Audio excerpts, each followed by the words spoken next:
Oh, we're doing a video podcast. Was you seriously not recording? I'm recording now.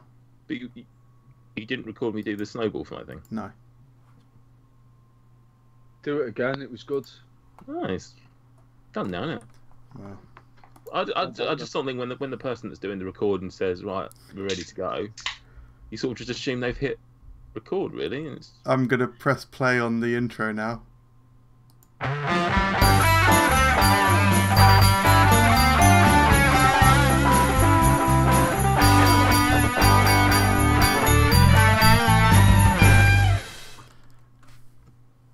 Take it away.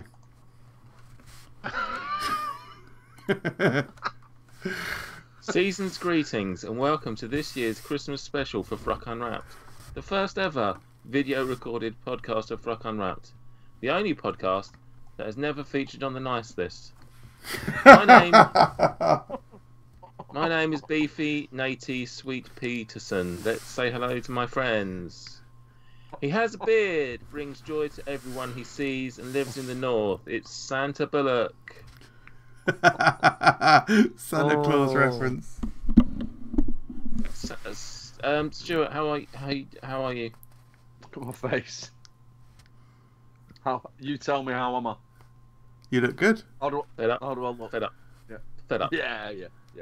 Fed up. You look like you're not eating much meat.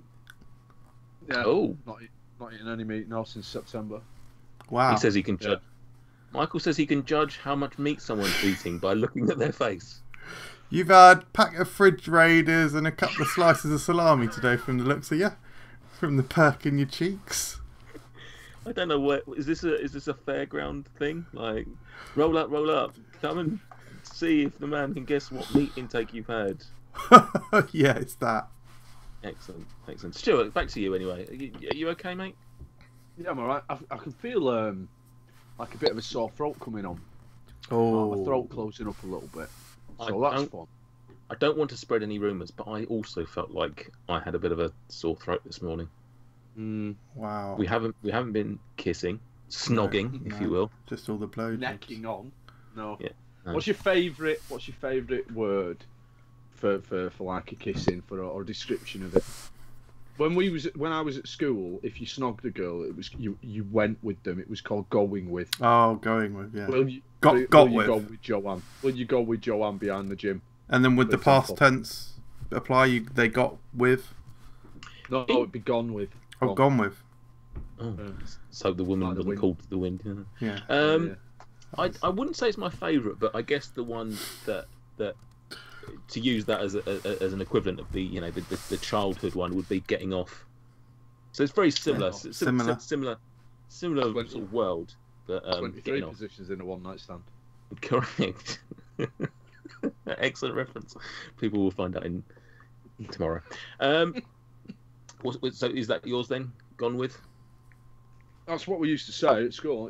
Wasn't to be honest with you, wasn't ever really my thing. What, going with or the word? Going just generally. I wasn't really a kind of kissing girls kind of lad. Here we go. We're gonna have an AMA later. Yeah. How old are you when you had your first kiss? And I'm talking tongues. 12. Interesting. Michael? Yes, year 8 probably. I think I've said this already on the podcast. No, we don't want the garage. We don't want the garage story. No, it was way before the garage. It was when I was at when I was in. Imagine if it was after the garage. That's the order you did things. It was funny enough. It was very early. It was in North Mundham, which was my first primary school. So it was before year 4, which is what. No, it wasn't. This is true. It was in the Fuzzies. There was a woods at the back of the school called the Fuzzies, and it was well, I won't say her name just to embarrass her because she was 6 at the time or whatever. But yeah, we kissed and she put her tongue inside my mouth, and I was like, that was different. You did not kiss a girl in the Fuzzies when you were 6. I did. What can I say? I did. Sorry, can we not say kissing a girl in the fuzzies, because that's just too much. It's too much. Too much blue. 15 for me. I was a late bloomer with the ladies. I like it. With the ladies. Not stopped since, though, have you? No, correct. I will say though, I do remember in year, I can't remember what the second or third year of secondary school. Yeah. I do remember one of the school bullies who knew a mutual friend from our primary school, a female, who I had been dating in primary school, and he said, "Oh, I know so and so. She told me she gave you a blowjob." So Decent. didn't happen. Decent. Didn't happen. We would have been 10 at the time, and Yeah. definitely didn't happen. Standard. But not a bad little rumour to have knocking about the school for you, is it? Didn't ask me what they call French in where I grew up. Frenchy, brilliant. All right, It wasn't French in though. They called it a three clanger because you could get that for 3 1p pieces. 3 1-penny pences. Free 1-penny pieces. They call it, weirdly, they call a hand job a 2 clanger because that's just 2 20p pieces, and a blodger just a 1 clang, 50p. 50p piece. I don't know what's going on.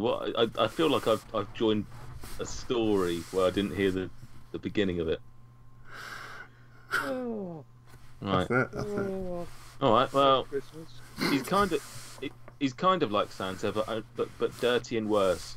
He'll judge your year impish or admirable. It's Belschnickel Jameson. Yeah, we hadn't even introduced me yet, had we? No. That was all just, yeah. Yeah, hello. Hello.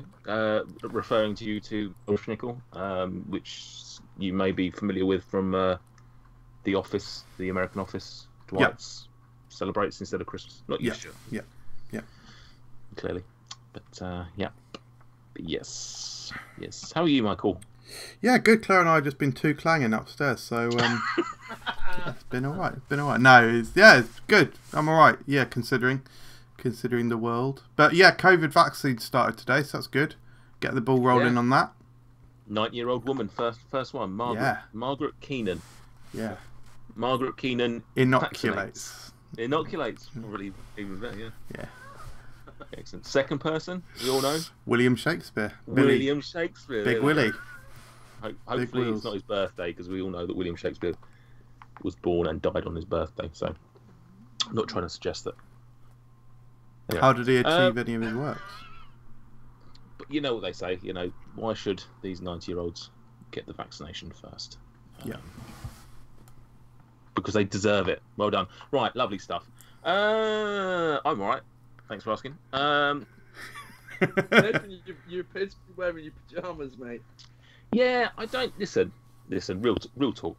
Mono. I've put on a little bit of weight in 2020, and unfortunately, my Christmas clobber from last year doesn't fit, and I can't be asked to buy some new ones that hopefully will be too big for me this time next year. So I'm just wearing these snazzy little penguin pyjamas. Do it. I like it, mate. They look good. Could be purse. Huh? Could have that thing on that he's got on. Little So pecker. I think that was probably horrifically expensive as well. £45. No, the Spider-Gwen jumper. Is it a Spider-Gwen jumper? Oh, this. Yes. Yeah, that's right. I think it was about 30. Really? Yeah. That's what you told Claire. What? What? What did I tell Claire? I said, is 30 quid what you told Claire? Oh, no, I'm sure it was 30 quid. Is it Merchoid? It is. Merchoid, yeah. Yeah, they did loads, didn't they? Yeah, they're really nice as well. I'm really made up with it. It's nice. I know you've been wanting a Spider-Gwen outfit for a while. Just a shame I've only got one that I can only wear sort of acceptably from October through February. Don't wear it all year round. Wear it all year round, mate. All right. Yeah. Okay. That's all I needed. Yeah. In the summer. If you really in the like. summertime when the weather is right and touch the sky when Good. We're doing a video one for once. So I can't, do anything. Can't, pick the old nose or, I don't know, start doing anything else in my hands that I normally do during a show that the people don't. This will be probably the last time we do a video one because it's weird. Isn't it? Yeah. Right. Tonight is the Christmas special. And although most of the show is not devoted to Christmas per se, of course we can't have this and not talk about Christmas and what we're going to do. It's tradition. This is the 4th Christmas special. Is it? It's a great question. No, Was third. it third? No, I bet this is the 4th. This must be the 4th. We did White Christmas last year. Year before that was the Christmas cracker. And I think the year before that we probably just did a generic Christmas episode. Yeah. Wow. Oh my god. That's crazy. Jason Bonger's King last year. Gossie was 1 year. That was Christmas cracker, I think. Yeah. And the other one was just us 3. Then I suspect. Yeah. Back to the original. Back to the original 3. The trio. Back once again with the Renegade Master. D4 damage of the ill behaviour. Yeah. Right. Christmas. What are you doing? Probably stay home. Yeah. My mum and dad are going to come over. So we made the. I put the call out as soon as Boris said that we were allowed to do the stupid thing. Yeah. See people. Yeah. I thought, well, if everyone's going to do it anyway, I might as well. So I texted my mum and I said, if you want to come over for Christmas dinner, you're more than welcome. I'll put the ball in her court because obviously she's old. So she texted back. She said, "Oh, if you would like us, that'd be lovely." So they're going to come over. Other than that, it's going to be just a lot of the Christmas stuff is going to be the same. We're going to miss out on it. We're going to miss out on a lot of the stuff with Gemma's family because that obviously is a big family. Everyone gets together. We're not going to do that. But I'll still get drunk, sit around on the settee, watch TV. Yeah. Remind us on Christmas. What would you have done then? Is the only difference really the Gemma family situation, or was there more? Christmas Day. Christmas Day and Boxing Day. I mean, extend it further. It doesn't have to be just a specific 24 hours only. My niece, my little niece Sophie. Word up, Sophie. Don't know why she shouldn't not watch this, is she? It's her birthday on the 27th. So typically, either on Boxing Day or the 27th, her mum would do a buffet, and we'd all go round, and everyone would share Christmas. We would share Christmas presents with them then, and they would obviously give us our presents, give Theo his presents, and then we'd have a celebration for Sophie's birthday. We will still go over to Bolton on Boxing Day probably to drop presents off, but do it from the edge of the drive, just throw things. Catapult. Yeah, which is a great idea because we bought everyone vases this year. But yeah, so we'll do that. So we'll miss out on that, and we'll miss out New Year's Eve. Possibly we would have gone over there as well. We did last year. Obviously, normally I'd normally have been gigging on New Year's Eve, but COVID has put paid to that, and I have left my band. There's some news for everyone. I'm no longer in a band. Yeah. So does that mean I can stop following them on Facebook and stuff like that? Which one? The Cellar Doors. Oh no, I left the Cellar Doors 10 years ago. Oh well, I just assumed that you were still technically part of them as you were pimping the stuff and that. Huh? Yeah, I'm kind of still in the Cellar Doors. We're releasing a new single in 2021.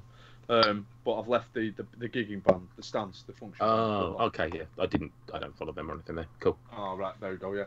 Cheers, mate. No worries. I thought the Cellar Doors was the band.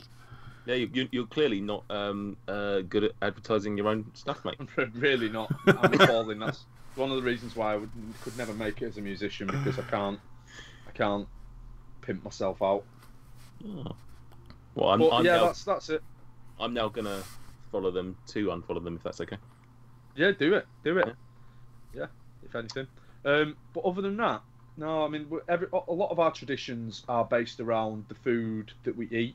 So there's going to be some changes to that because I'm having a meat-free Christmas. I was going to say, looking at your face, it definitely looks like a meat-free Christmas coming up. Yeah. How does Theo cope with that?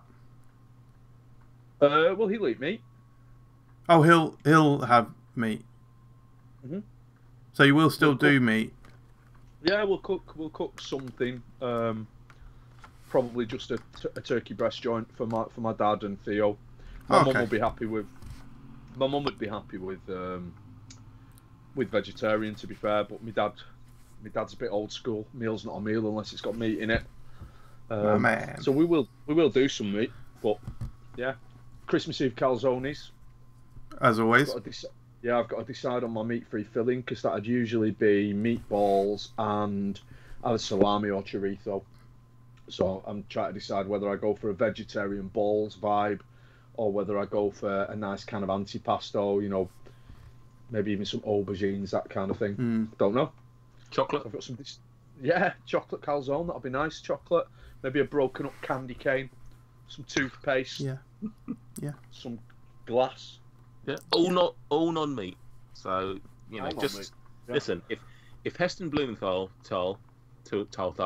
if he served that up in a restaurant and charged you £50 for it, people would be raving about it. So go for the chocolate candy cane toothpaste glass calzone. Yeah, very much so. What are your Christmas plans then? How are they impacted? Pretty much huge for me. Don't think there's any. We don't.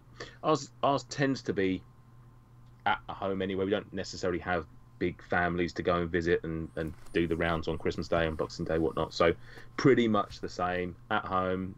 Myself, Laura, Adelaide, and the mother-in-law. We will be accepting the brother-in-law and father-in-law into the home for a meal.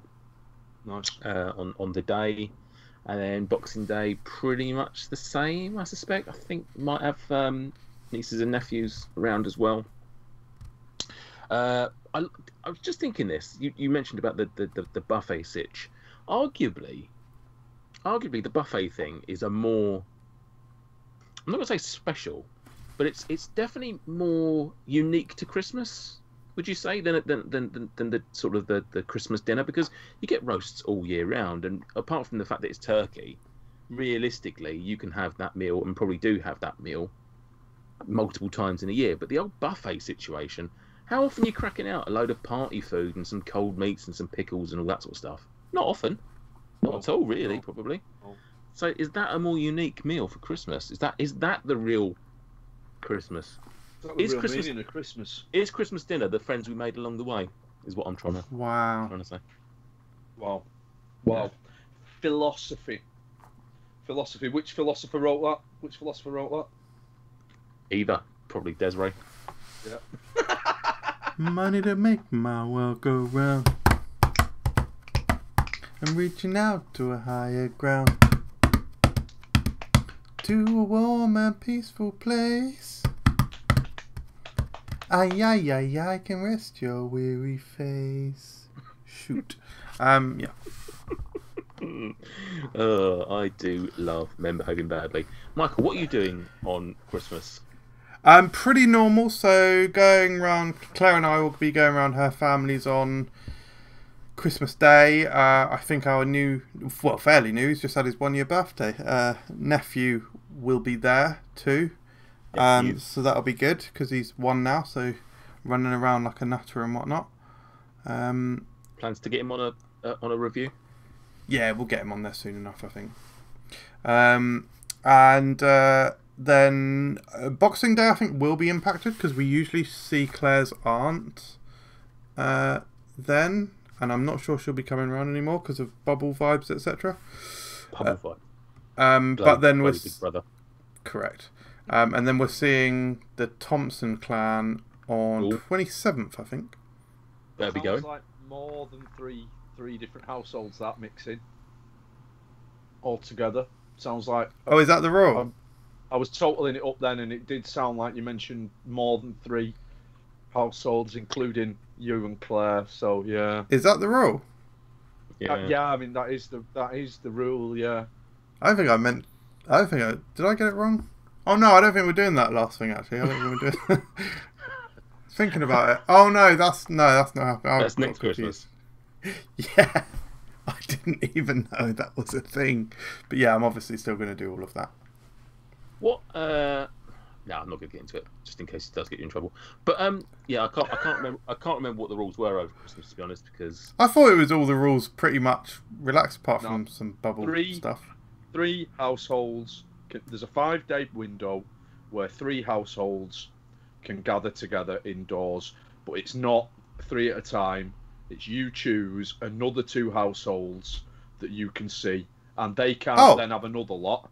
It's not like Venn diagrams. Oh, that's sort of what we're doing then. To be fair. Sort of, yeah. You're seeing a number of households. The number's not 3, but out of interest, which of them are you meeting at Durham Castle?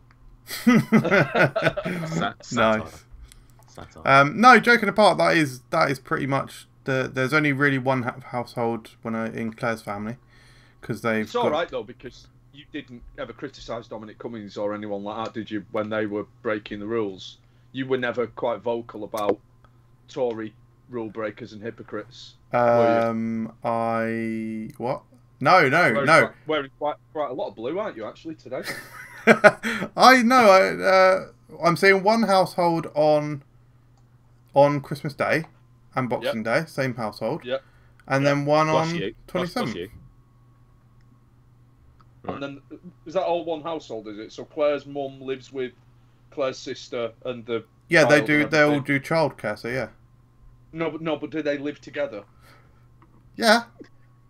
Do they really? Basically, yeah. So Claire's adult sister, who's had a baby... yeah. Oh, fucking hell, can we move on? The nice thing is, but the good thing is, like, you know, they can't see other people either. So, like, the Thompsons, for example, they can only see MJ, and that's the end of it. Yeah, that's the end of it. They can't see anyone else over that time.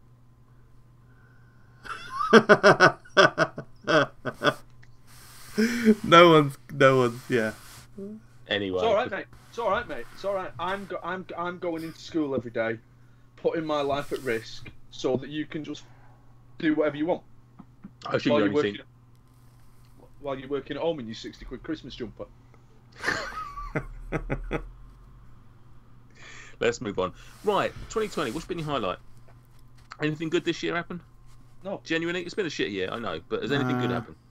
I quite enjoyed my holiday, actually. I went on holiday in August for 2 weeks.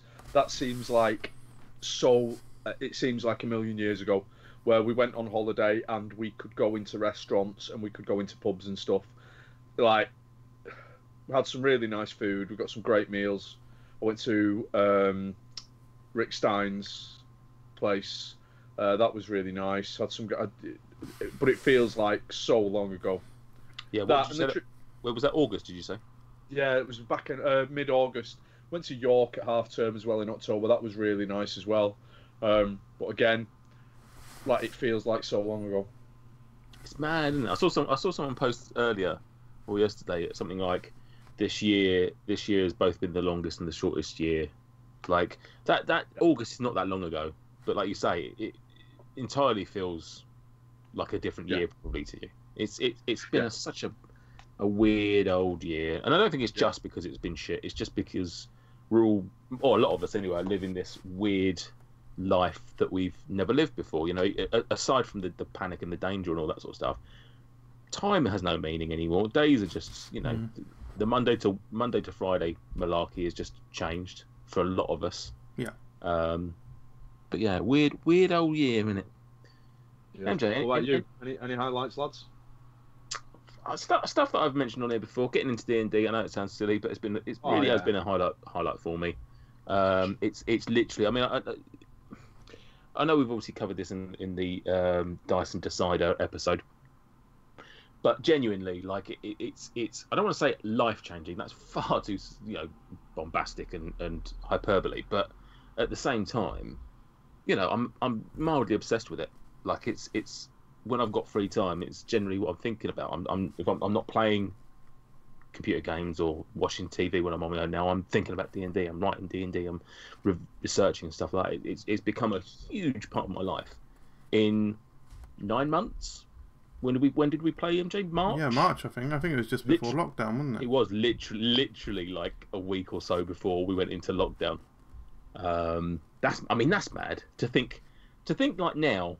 In hindsight, some of the things I and we were doing at that time, and go, that's madness. Actually, really sharing a bag of crisps. Yeah, like putting our health safety. Nate's frozen for me. Is Nate's video frozen for you? A little bit. Yeah. Can you hear me? Yeah, hear you fine. You. Oh yeah, my video has frozen, but I can hear you. It's nice though because you're frozen in a pout. Let's all do it. I can see how I've frozen. Oh, there we go. I should be back now. Am I back? No, still pouting. Nah, still pouting. Crack on, though, innit? It's good. I'm still enjoying it. Which is weird. At least we got a video podcast. Yeah. First time this has happened as well, so that's good. Cool. I'll just keep talking. Hopefully Yeah, keep talking for a little bit. We'll sort it out in the break. I mean, my what's going on? I don't know what's going on. It's very weird. Can you turn the camera off and then on?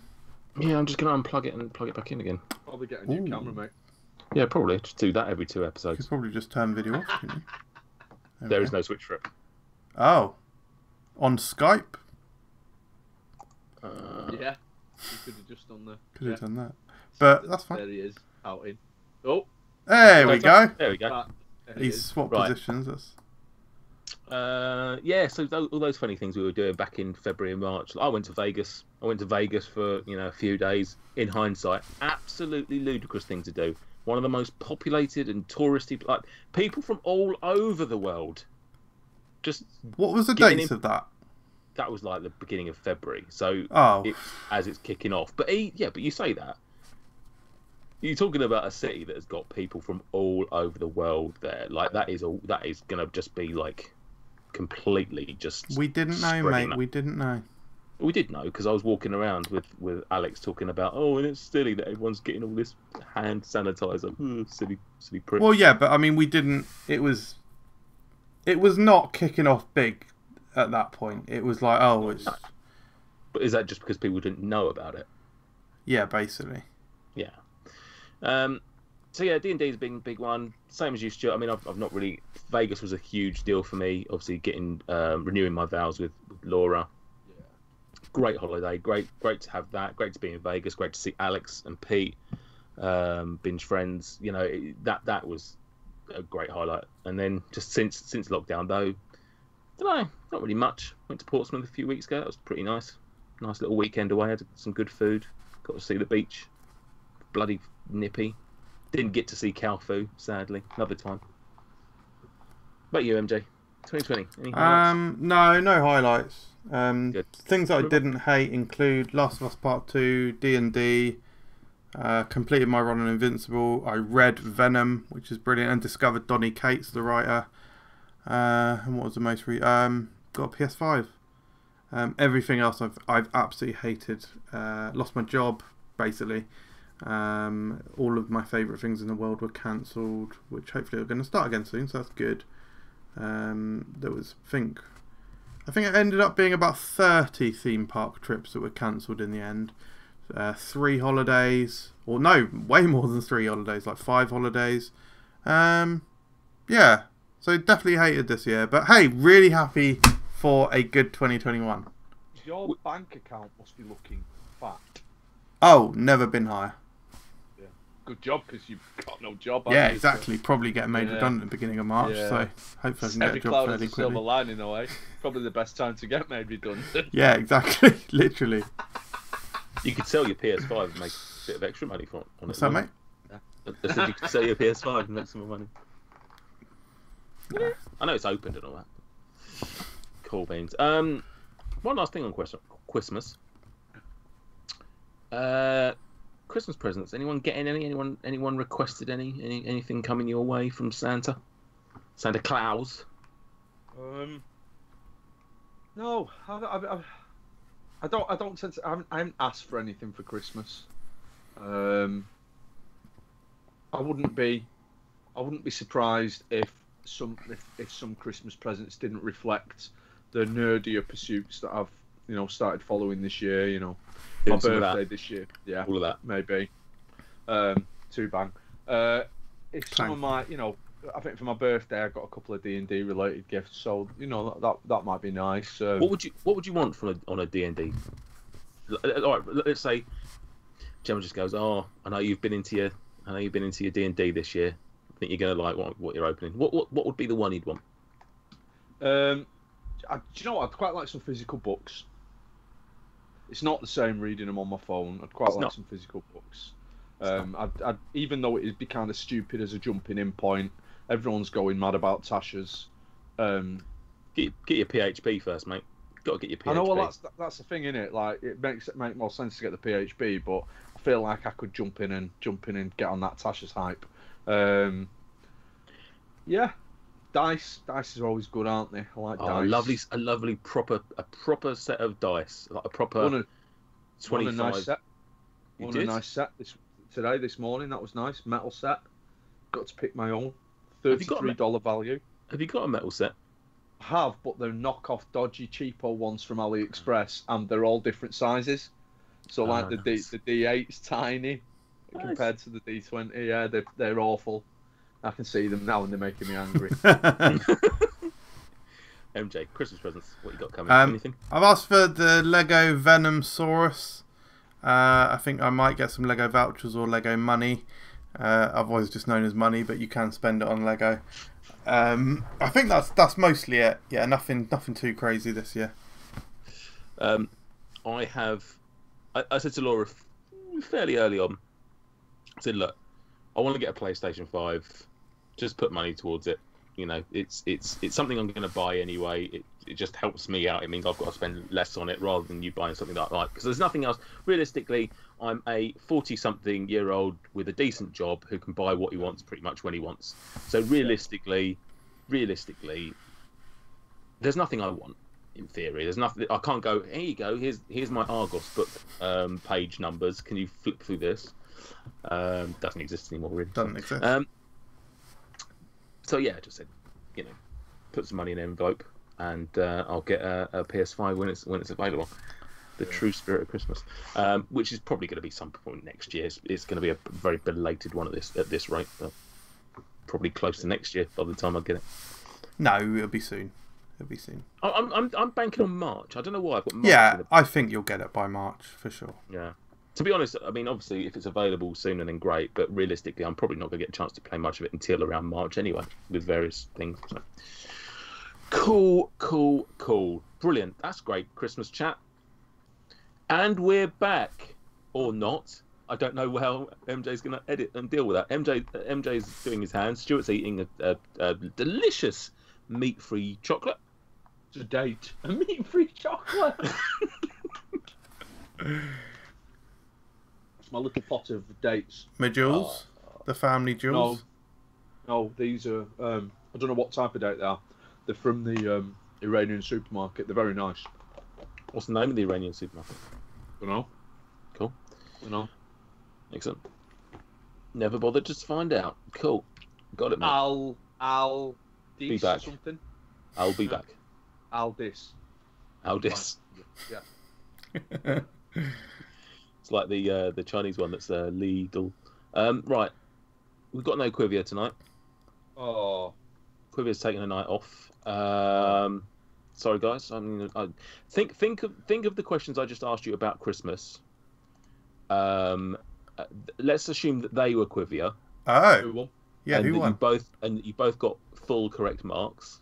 I concede to Stuart. Yeah, and there you go. And Stuart wins Quivia. Well done, Stuart. You won Quivia. You end the year on top. It's been a bad year for you on Quivia, actually. It has, yeah, the worst. It's been a bad year, but I think if you looked at the stats, I'm still on top. Even in 2020. Yeah, but I've lost 29, like 2 or 3. 29, 20, more than that. You've definitely lost. You've lost more than 2 or 3, mate. A year in 2019, you might have lost 2 or 3. I think MJ won at least 10 this year. Here's a question for you though on Quivia. Here we go. Yep. And shout out to everyone that's been a guest on the show. Why are the guests so bad at Quivia when they come on? It's not that they're so bad. It's just that me and MJ make them look bad. Maybe. That's it. Read them and weep. I reckon across the 3.5 years, I could count on one hand the amount of guests that have won. I think the vast majority of the people that come on this podcast are either mates of ours beforehand or become mates of us afterwards. So I hope that they take this as friends with the greatest will in the world. They're all proper thick. All of them. Just proper thick. Name me a guest. Name me a guest. Chris Clements. To God, half a brain cell. Like, I mean, it works pretty well for him considering he's only 3 foot tall. But Oh fuck. Sam. Oh, Jesus, tiny face. I mean, just look at him. You can tell there's no intelligence behind those eyes.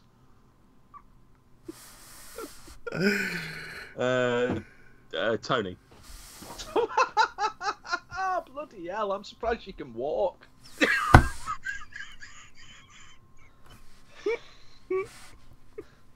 I've never met. Oh, Jesus Christ. It's a good job he's good looking, isn't it? Because he's got nothing else going for him. Brilliant. The spirit of Christmas. The turkey ain't the only thing getting roasted this Christmas. Yeah. Good one. All of our friends just got roasted too. Good. Right, Quivia, like I said, Quivia's taking a night off. Why is that, you may ask? Good question. Tonight's episode is not only the Christmas special, but it is the finale, the final of Fruckmaster Christmas special. Also a Christmas special. The irony is not lost on me there. We asked members of our FRUK, Unwrapped and fans Facebook group to join in a lovely little sort of rip-off of the Taskmaster format. Should be noted that the first Fruckmaster was indeed a highlight of my 2020 as well. It was a tremendous couple of weeks. Forgot about that. We ran it back in March, I think it was, or maybe early April. And we brought it back for Christmas. Now, shout out to Shelby. It was sort of her idea. She suggested that we do it in November when we first went into lockdown. I said, nay, we're going to do it later for Christmas. I think she may have said the words, but I think really the sort of idea and decision on when it would happen was very much yourself. Oh God, yeah, you know, it's like when you see on social media, when you see like KFC sharing comments from people going, "Oh, your chips are shit," and they go, "Oh, lucky we're going to improve them." Reality is, it was already in motion. It's not that Sharon from Braintree is, you know, deciding what KFC do and don't do. It's that KFC do is the key of. It's the moral of that story. Yeah. So yeah. Anyway, Fruckmaster Christmas special. Yeah, Shelby, get over yourself, mate. As if this was your idea. Yeah, Shelby. And it's fair to say, he's frozen again, God. isn't he? Oh no, he's frozen in a little line. He looks like a mind player. Niggering, yeah, isn't it? It's all that these days. So Nate, there should be a button to turn off your camera. Yeah, that's frozen too, mate. That's frozen. It's all frozen if I'm honest. What, on Skype? Yeah. I mean, you've frozen. Oh, that's interesting. We can still hear you. Good. Let's do a video podcast. Yeah, he says. Just adds a new dynamic to it with you freezing all the It's time. excellent work. This. We'll see. Worth mentioning while Nate's sorting this out. I've just poured myself a little Christmas beer. Porter? It's a stout. It's called Winter Banger or Winter Banger. Oh, Vocation. By Poyala. A banging imperial stout inspired by British Christmas cake, brewed with Ceylon cinnamon, nutmeg, and aged in brandy-soaked raisins. Wow. Yeah. Does it taste Christmassy? I've only had a tiny little sip of it. It's very, very strong, to be fair. Oh, really? How many percentage vibes is it? 12.5 percentages. Is that the cherry percentage or? That's the alcohol percentage. Cherry percentage is 0 on this. That is very strong. I've just had a cherry one. It is very strong. Yeah. There we go. We're going back. Brilliant. Such a fan of this. I've had very little technical difficulties with this podcast for weeks, and the time that we decide to do a video one, the one thing that separates this show from all the others we've done in 3.5 years. Right. Yeah, Shelby. I think that's where we got to. Right. So yeah, it's fair to say. So I put out the call. I've been sort of. We mentioned it on the last show or another previous podcast.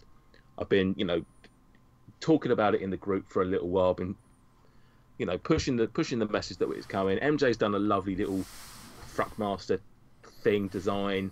Push that out there. Oh my God, I've been overwhelmed with the entries. I've been just swimming in entries. I've been drowning in so many entries. Just don't feel like it was a waste of my time whatsoever. But anyway, we didn't get that many. we didn't get as many as I would have liked. Yeah. I'll put it that way. I mean, I put out a message a couple of weeks ago and said, who's going to play? And I got probably about 10, 15 people went, yeah, I'll join in. I'll join in. Anyway. Traitors. Call all of them now. Go on, name and shame. Not all of them. Put them on roast. It's not all of them. Put them on roast. It's not their fault. I mean, they some of the tasks were actually quite easy. They could have done in 2 seconds, but no way. I bet I can guess some of them. Oh, well, you say it. I won't say it. I mean, it's... Tell you what, you know, last episode we talked about a waste of our time. Christmas special, and I feel dejected about this. But Dejected. Yeah. But the ones that we did get were amazing. Oh, God, listen, this is not against anyone that did enter. No, just just... against the ones that didn't. Except Mark Can. Oh, God. Have I frozen? Very much against Mark. Yeah, in a really attractive way. Yeah. Oh, this is good. Gonna have to get used to it, I think. Yeah, I can live with it. It's good. Yeah, fine. It's still image, isn't it? Like, still Fanta. Yeah, it's like Lucozade Sport, isn't it? Yeah, it's the Lucozade. Nate is a Lucozade original. Lucanate Sport. Tonight he is Lucozade Sport. Tonight, Matthew, I'm going to be. Why do they call Powerade Powerade when it's not fizzy? I always thought the aid suffix denoted fizziness. I don't think it does, because you think in America when they say lemonade isn't fizzy over there, is it? No, it's not. No. No. So there you go. That shit in your chips. Right, let's get on to this. Right, So lampshade isn't fizzy. I'm gonna have to. Do you know what? I'm very ill prepared. I have no way of logging anybody, whether they've done well, what we're going to score them, etc., etc. I thought you'd have like a scoreboard set up. Oh Christ! Listen, if people can't be bothered to enter, I can't be bothered to score them. Right, here we go. I'm just going to get some scraps of paper. Just going to mark down some figures. We'll come to a thing. It's worth noting that there is a prize as well. People couldn't be bothered to enter for. Wow. So the winner of tonight's FRUK Master will be eligible for a Food Review UK T-shirt. Wow. Of their choice. They can have any of the ones. They can have the blue one with the orange. They can have the black one with the white. They can have the bit of crunch. They can't have the one that I asked MJ to design. I asked MJ to design a Food Review UK T-shirt that I would wear, and he promised me he would, and he's failed to do that. Essentially, some kind of black T-shirt with something aggressive looking on it. Oh, did I say I was going to do that? Something aggressive? Yeah, you promised me. Yeah, and then As I say, there is a FRUK Unwrapped T-shirt finally as well, I believe. Not that I have it, but yeah.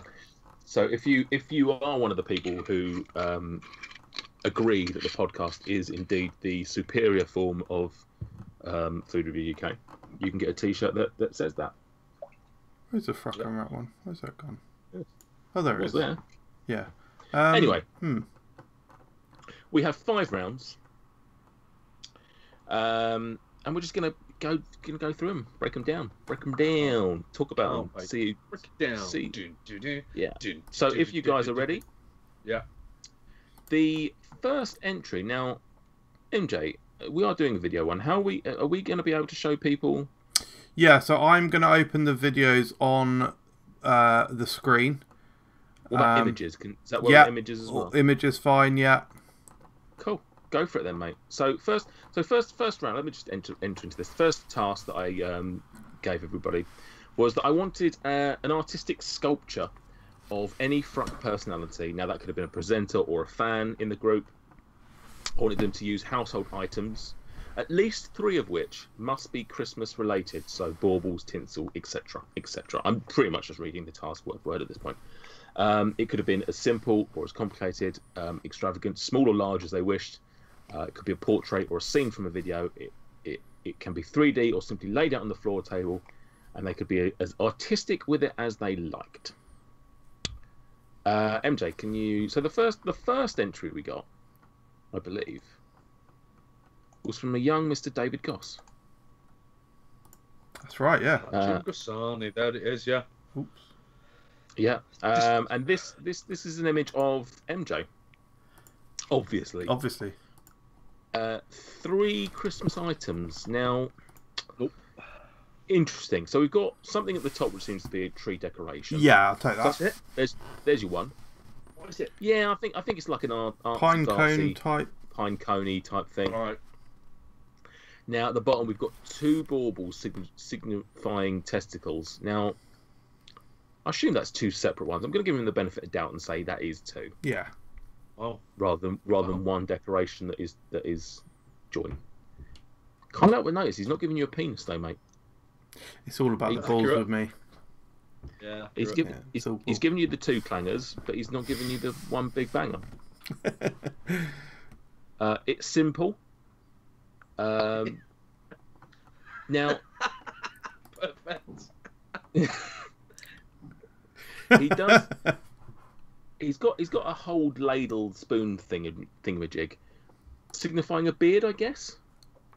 Sort of works. Don't know. I thought it might be my mouth. I don't know. Yeah. Oh, okay. Yeah, I guess it sort of works. Yeah. All right. Well, you know, for an opening gambit, you know, someone had to be first. We've got a bar to beat. That's your first one. Yeah. That's your first one. Let's scroll down. Who else entered? So next, the aforementioned Shelby. Now, she's gone... Now, I don't know how I feel about this one. She's basically drawn us and stuck... Well, me, Gossie and MJ, and stuck us on Christmas decorations. Now, I was hoping for the portrait to be designed and made out of the items themselves. What are your thoughts? Well, essentially... Shelby has not met the requirements of the task. Well, I think there's been some artistic initiative shown there, and clearly a lot of effort has been put in, and to not reward that would be, you know, I mean you got my body as a tree, that sort of works, and there's like bibs or t-shirts, bit of crunch, Gossie wearing his camouflage. Oh, I mean. Yeah, I can't deny. He's got a little cap on, I've just noticed. Can't deny hard work's gone in. Yeah. Can't deny artistic. You know, I look at those, and although weirdly, like, I seem to be having some sort of orgasmic eye thing going on. I don't think that's intentional or not, but I do certainly look like I'm enjoying myself in a different way to you two. Maybe it's when you passed out. Yeah, 100%. I don't remember being quite as happy as that though when I passed out. Maybe. I don't think I'm going to disqualify her. Let me put it that way. Wow. I don't think I'm going to disqualify her because she has shown artistic talent, and I maybe that I was, you know, there's 3 Christmas items there. I did say a sculpture. Yeah. It's 3D, arguably a sculpture. Yep.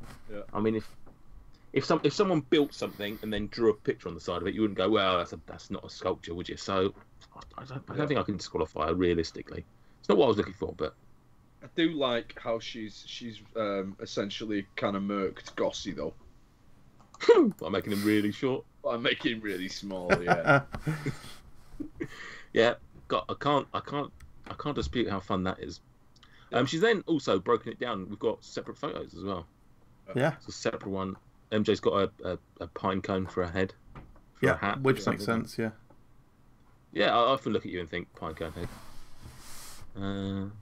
Do like that she's gone to the extra effort of doing the t-shirts. I will say that. That's something I'm very much a fan of. Cool. I also like that she put separate photos of MJ and Gossie and didn't do a separate photo of you. She probably just didn't want to look like she was playing favourites or trying to bribe me. Yeah, that's what it is. Yeah. I mean, at least I made it into it. What? Shade. Don't worry about. Well, I think you'll find I returned shade. Shade. Recognise shade. Which is not fizzy. So. It's not. So. Right, next up we've got Joseph Hawkins. Now, I don't know whether I'm supposed to out Joseph Hawkins for who he actually is. I mean, he's got Joe's face, hasn't he? He has got Joe's face, and we will see him later. Yeah, he does out himself by clearly being Joe. But yeah, But let's just call him. Let's call him by his given name, Joseph. Yeah. I think is it not Josef? Joseph Hawkins. Josef Hawkins, yeah. Yeah. Right. So here's the explanations. Here is Santa Stewart, which is fitting. You're wearing, the outfit. Yeah. Wishing everyone a Merry Fruckmas. Cat-sized hat. Rollies fudge ribbon head. Toast crust eyebrows and beard. Oreo 3. I can't even get through this. Oreo tree decoration eyes. Banana shallot mouth and Santa cake topper nose. Now we're talking. That's an onion, not a banana. Fruckmas has started. Fruckmaster has started. Here we go. We've finally got what I've been after. A proper face drawn by a proper artist. I've got a couple of problems. Oh, okay. One they definitely come through in the image. I have quite a small mouth. Yeah. Oh. It's not common knowledge, but I do have quite a small mouth. That is much more of a large mouth. And also, if I were to wear a cat hat, I would sneeze. I'm very allergic to cats. So I find that quite offensive. Is that something that you're aware of? Is that something that Josef is aware of? Yeah. I feel like he probably was. I don't know how he's found that out, which is worrying. Yeah. But yeah, I feel like it's in some way he's letting me know. He's trying to let me know there. This is a warning. On the 40th anniversary of the day that John Lennon was assassinated. It's not a coincidence, is it? It's not a coincidence, is it? I actually looked up this morning. My wife looked up what's the difference between a murder and an assassination, and an assassination is essentially a murder, but of someone who is perhaps famous or has got a high profile person. And I believe that the definition of celebrity is 30,000 YouTube subscribers. Mm-hmm. Right. 30,000 followers, yeah. Yeah, so thankfully, I don't think we have to worry. Nor will we ever. Joseph does keep changing his name, which does suggest maybe a shady past where he's constantly on the run from the law. Yeah. Almost. Not assassin confirmed. Yeah, there we go. Overall, though, this is arguably my favourite so far. Good. And the beard's quite accurate. When I had the very long beard. Yeah. But it's worth noting he just gives you a lower beard, no tash part of your beard. Got the Abraham Lincoln, who was also Oh my god. Oh my god. Layers. That's oh god. Who's that outside? Why is there a red light shining? Oh my god, mate, get down! Imagine. All right, lovely. Joseph, which is a John Lennon song. Oh my god. Illuminati confirmed. Right, XX_Amelia Hills_XX.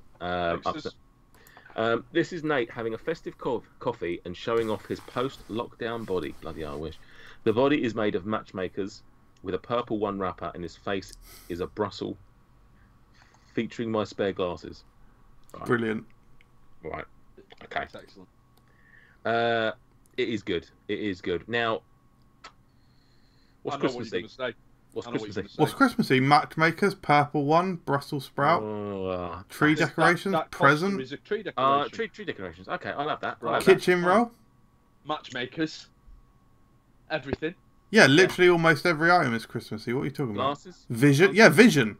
How are you going to see Christmas without glasses? Why am I wearing a nappy? Not a nappy, is it? Looks a bit like a nappy. Well. What was I going to say, Stuart?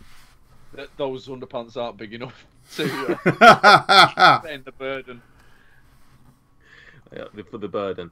No, I like it. I like it. No beard. I know I don't have a beard quite as large and as luxurious as young Mr. Bullock. But there's nothing there. Not her fault, but I'm not quite as thin as I was at the start of the year. She's not to know that. I've done well, but I've not done well this year. But I do like it. It's fun. She's met the criteria. You've set me straight. There are indeed Christmas items. Indeed, rifled through it. Thanks. Do you think she ate the matchmakers afterwards? food wastage, if not. I think she's got to have, yeah, in this day and age, you're going to at least put them back. Yeah. What flavour do you think they are?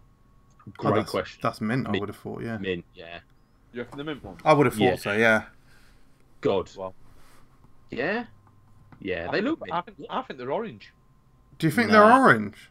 I think they're the orange ones. Hills is a classic mint. She loves the mint, I reckon.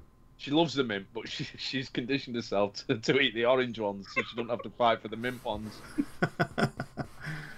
Like the bounty argument, is it? Like people don't like the bounty, but they end up eating it just because they feel sorry for it. Yeah. Okay. Yeah. All right. No, it's good. It's good. Well done, Hillses. Right. Yeah. And last but not least, now it's worth noting that in theory, the three of us cannot enter. I specifically have not entered. Yeah. You can enter. That's not a problem. I'm entering. Yeah. Consider me entered. All right. That's what he said, as the vicar said to the court. So Stuart Bullock, here's the best of the three kings. Jason Bongers, quiet throughout this whole event. No bongers in this at all. His YouTube's taken off, and now he's not got time for the little boys, does he? Nah, he's gone. He's out there doing his Pokemon thing. He's been played by a drawing of a bear I found in the decorations, so it counts. Right. He's smoking a massive zoot. Never said that word out loud in my life. Made it out of a Christmas tree, and he's got a diamond because he is one.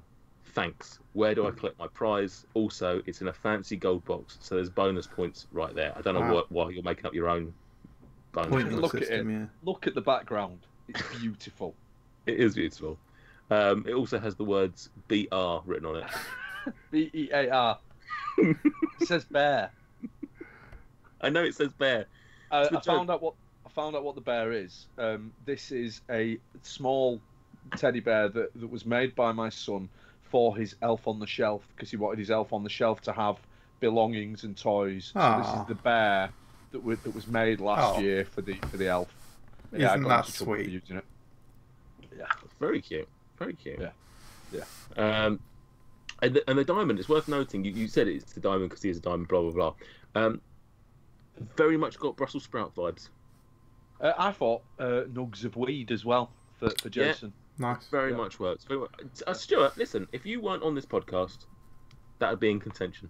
That's a good colour scheme on the bear as well.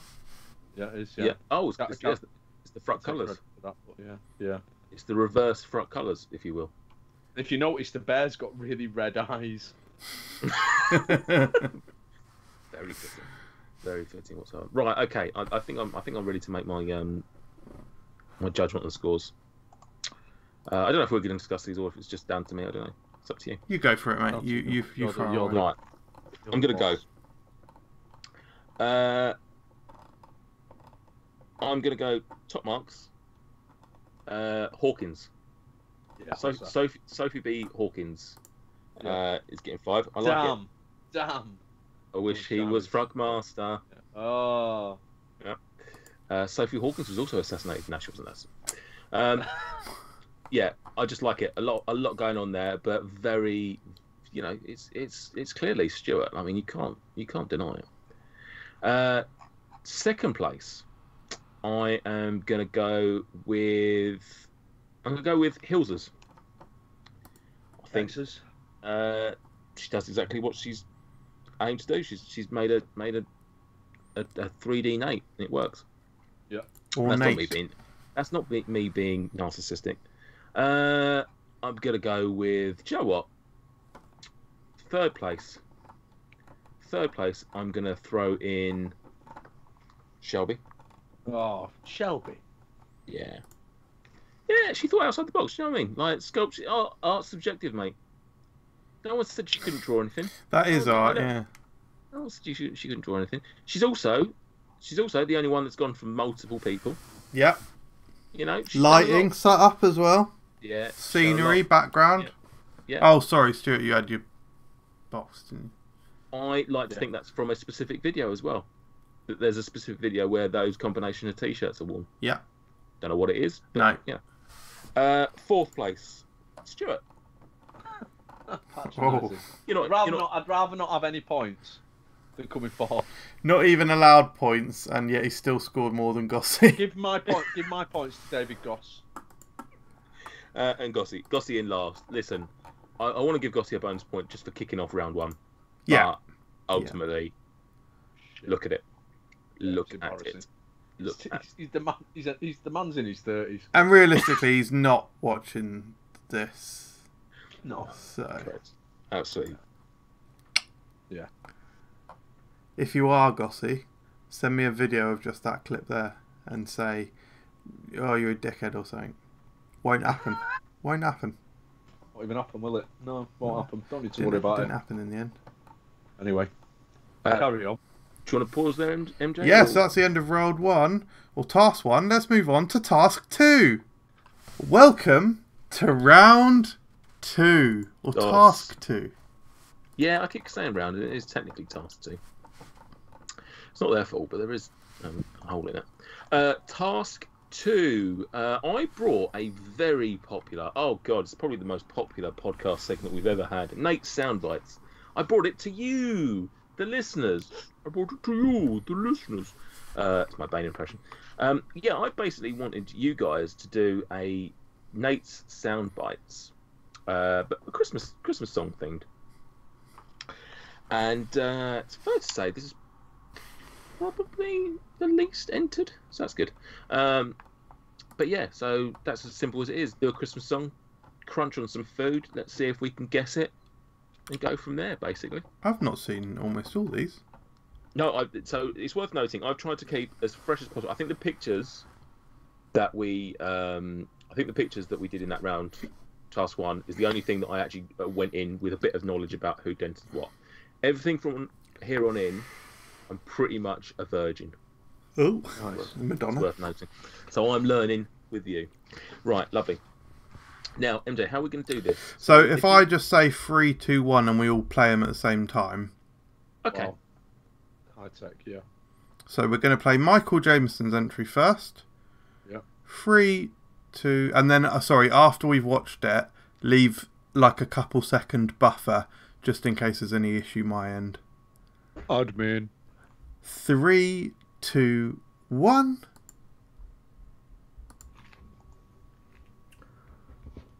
Gotta be Christmassy.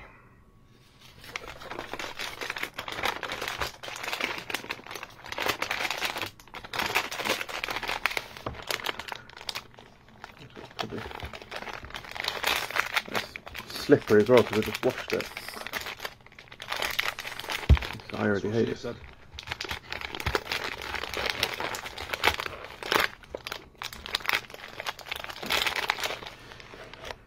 Happy Christmas.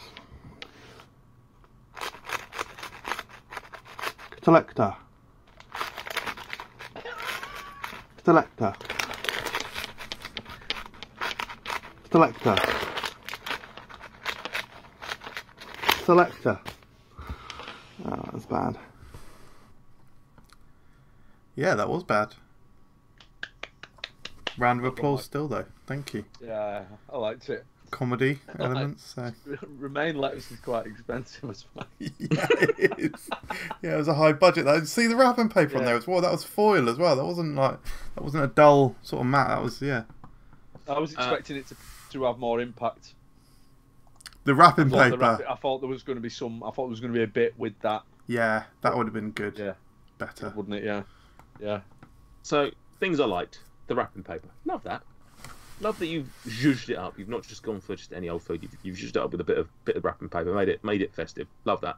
I also love the little Happy Christmas or Merry Christmas that you did just before you started playing it. Lovely sentiment. Oh god, there's not enough of that in the world at the moment. There's not. Very much made me feel at home. Nice that you chose a different food. You know, it would have been easy for anyone to go down the celery route. That's the classic. Oh. But you went with something, you know, a little bit different. However, that does make it a little bit harder to get the tune. And I will say, had you not said Selector, I wouldn't have been able to tell you what that fucking was. And I still can't. I know what it is, and I still can't make out the song. I'm not sure. I'm not sure I went into that knowing that I was going to say Selector until I knew that after biting the chorus, it was completely inaudible. Yeah, it does. Yeah, listen, take it from a professional. Very difficult to try and get notes. Out notes, notes out of the veggies. Yeah, tough one. It's pretty tough. It's remarkable I've got as far in this life as I have. I would say that you've picked a particularly difficult food to do it with, though. There's not a lot of give. The lettuce is not doing a lot of the work in that one. Yeah. So fair play for you trying, but very much struggle. How did it feel? How does it feel watching that back, Michael? Yeah, I think it's funny. Yeah, I like that. It was entertaining. Yeah, very very bad, but very funny. I don't think we're going to play it, but it's worth noting you also do a follow-up video. Yes. I don't know if you have it. If you have it there, feel free to play it. But you do like a little video where you break down sort of how tough it was. And... Yeah, the behind the scenes of a less than minute video. Yeah.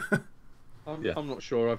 Where is that? Where do I find that? That was a separate post that he made. Yeah, so it's on the FRUK Unwrapped and Fans. I'm not going to put it on here, so for the listeners and viewers as well, it's on the FRUK Unwrapped and Fans Facebook page, and it's just as a separate post. So have a look from about a week ago. You'll find it. You can still find them. Just because you can still find them. People will have seen that. As in this video that we're doing now, will people have just seen that video where they just had the... Oh, right, lovely. Yeah, let's see that. Stuff. Lovely. And if that doesn't force you to go and join the group, then I don't know what will. Yeah. Next up, Shelbs. Shelbers. Right, so I'm going to again count us in. So 3, 2, 1. Right, well, I was going to do something with pasta, but obviously Loki invited me props, so I can't put them in my mouth now, so it was going to be really good as well. I was going to do like a jingle, because listen, sounds like Sleigh Bells, doesn't it? But he ruined everything. Oh, I did watch that one, actually. I have seen that one before. I think Nate might have ruined that as well. He has commented on it. Oh, yeah, I did see that one. I've just remembered I've seen that one. I mean, she's not getting points because, realistically, there's no song there. There's no sound bites. You can shake some pasta in your hand and tell me that it sounds like Jingle Bells as much as you like, but you're not getting anything out of that, Shelby, I'm afraid. Very funny video, though. Things to like: Thor and Loki being her cat's names. Yeah. Excellent work. Yeah. Now she does say that the cat's ruined it by eating the pasta, and now she won't do it. Why is she keeping the pasta on the floor? Why is the pasta down there in the first place? But no, good video, but unfortunately no points for Shelby. I'm afraid disqualified. Yep, correct. If you can be disqualified for something that is you don't officially enter. Hosev Jorkins. Hosev Jorkins. We're going to count us in on 3, 2, 1. Hello, I'm not going to eat this because it's rotten. So what I'm going to do is this with a rolling pin.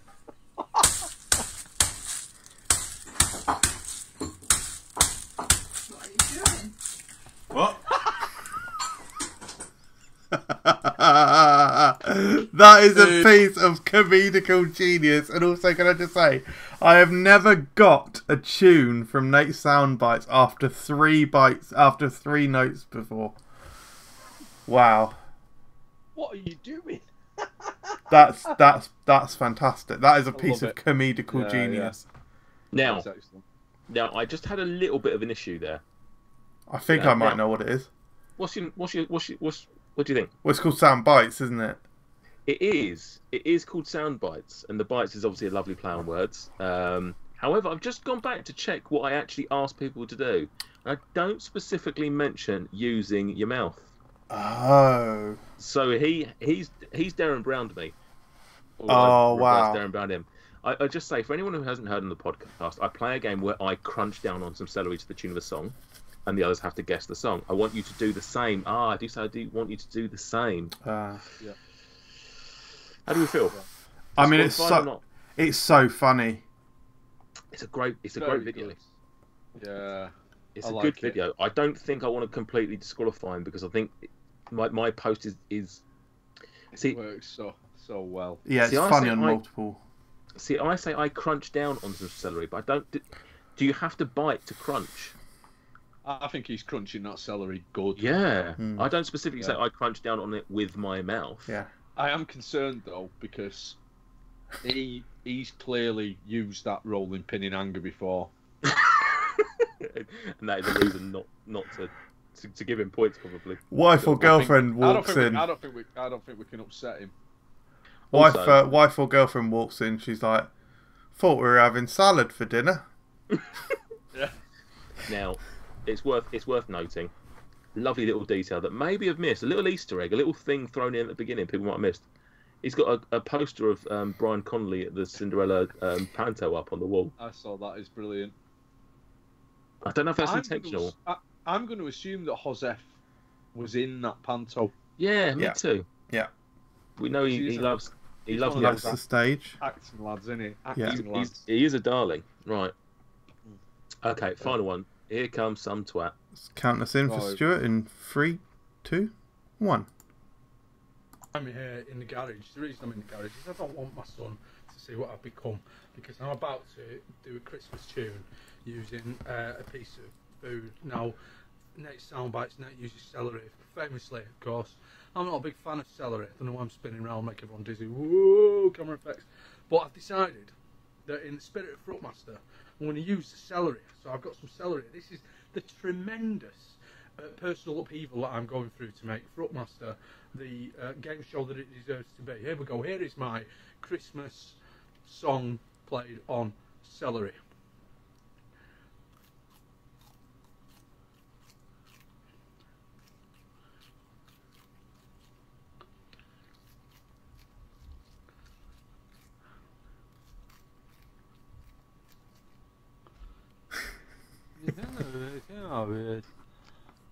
Look at that. Merry Christmas. There's a nice little treat for you all.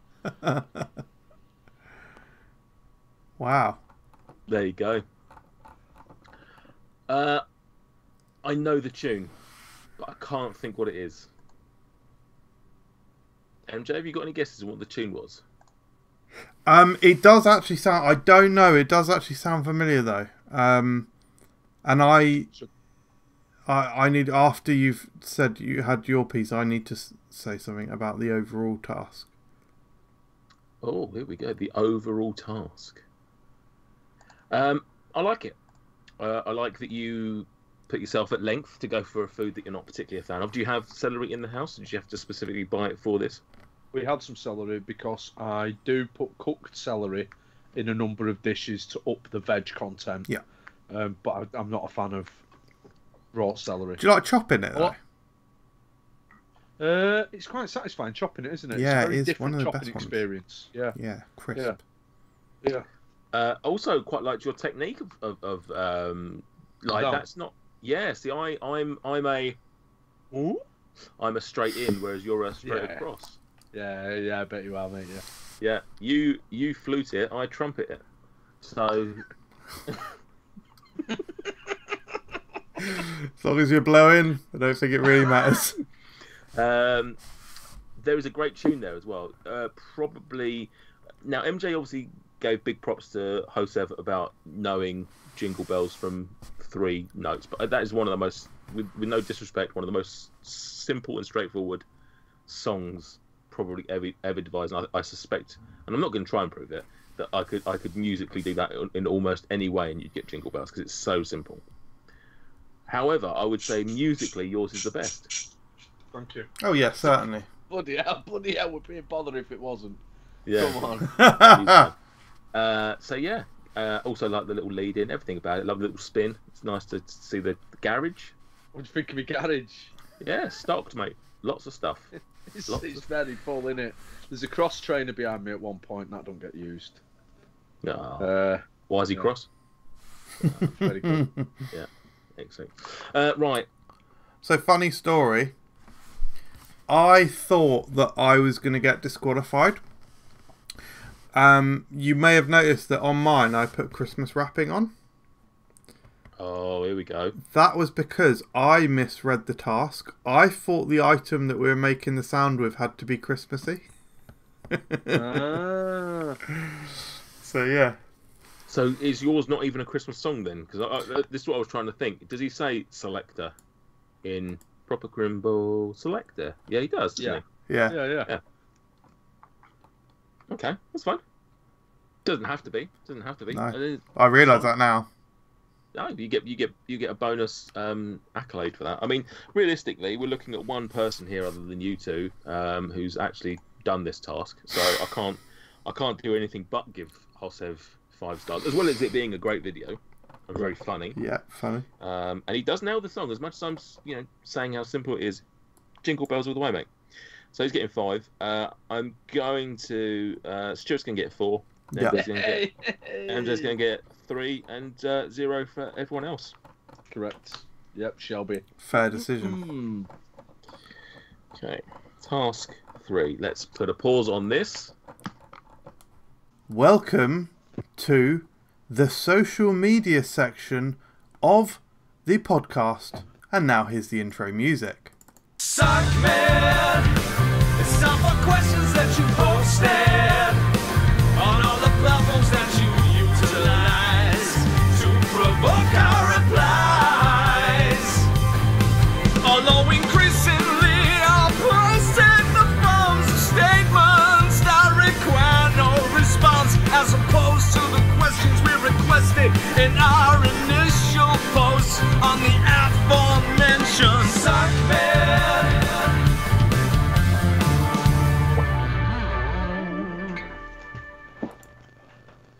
So each and every week we ask for your input. Each and every other week, because this is a bi-weekly show. Fortnightly, if you will. We ask for your questions and comments. This time we've done an AMA, an Ask Me Anything. And you're going to see the questions on screen as I read them. So, first one is from X_media_hills_X. Is it X's underscores? Best and worst Christmas songs. Best. I don't know. Jingle Bells by Joseph Hawkins is the best. Lovely reference.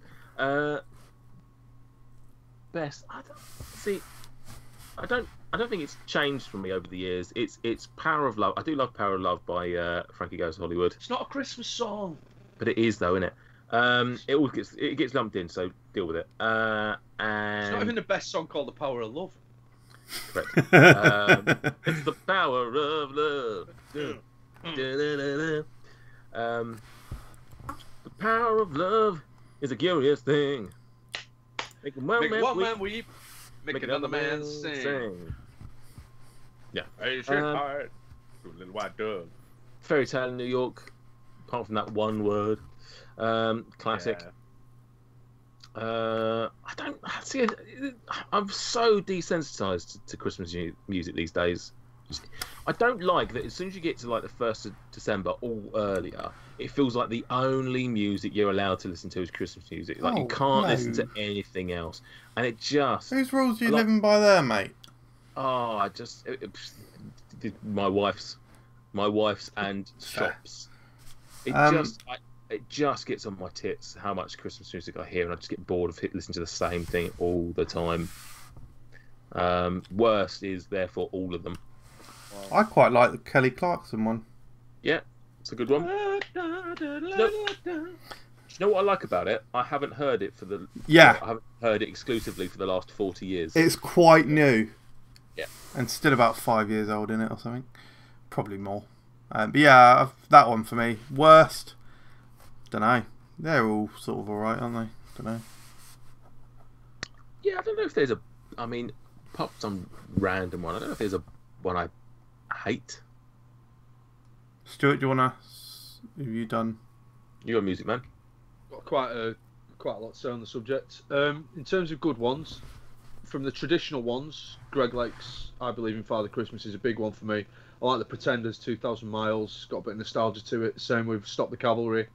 The Slade one, I think, when I get to the end of my life and I look back on all my Christmases, the Slade one's always been there for me. I like the Elton John one. I don't think it's been overdone. I like that bit in the video where he just stops and gets out his season ticket for Watford and shows it to the camera. I think that's a nice touch. But the absolute best Christmas song of all time, and this is a little Christmas gift from me to you two and to the listeners. It's "Christmas in LA" by the band Wolfpack. It's fantastic. "Christmas in LA" by Wolfpack. Is that a new one or is that an old one? Couple of years old. I wonder if that's on. I saved a. The BBC did a thing the other day, and it was 12 of the best modern alternative Christmas songs. And I have a funny feel. Incredible. I think you've the Killers featuring Doors. No. Christmas in LA. Did you call it? Yeah, By Christmas in Wolfpack, LA by Wolfpack. I think you've mentioned that before. I probably have done. I think I shared it with you last year or a couple of years ago when I discovered it. This is weird then, because they have the Killers featuring Doors, Christmas in LA. Surely that's a unique enough title that it wouldn't be by two bands. I wonder if it's a cover version. Killers of Scum. In terms of worst, I might have to. Do you know what?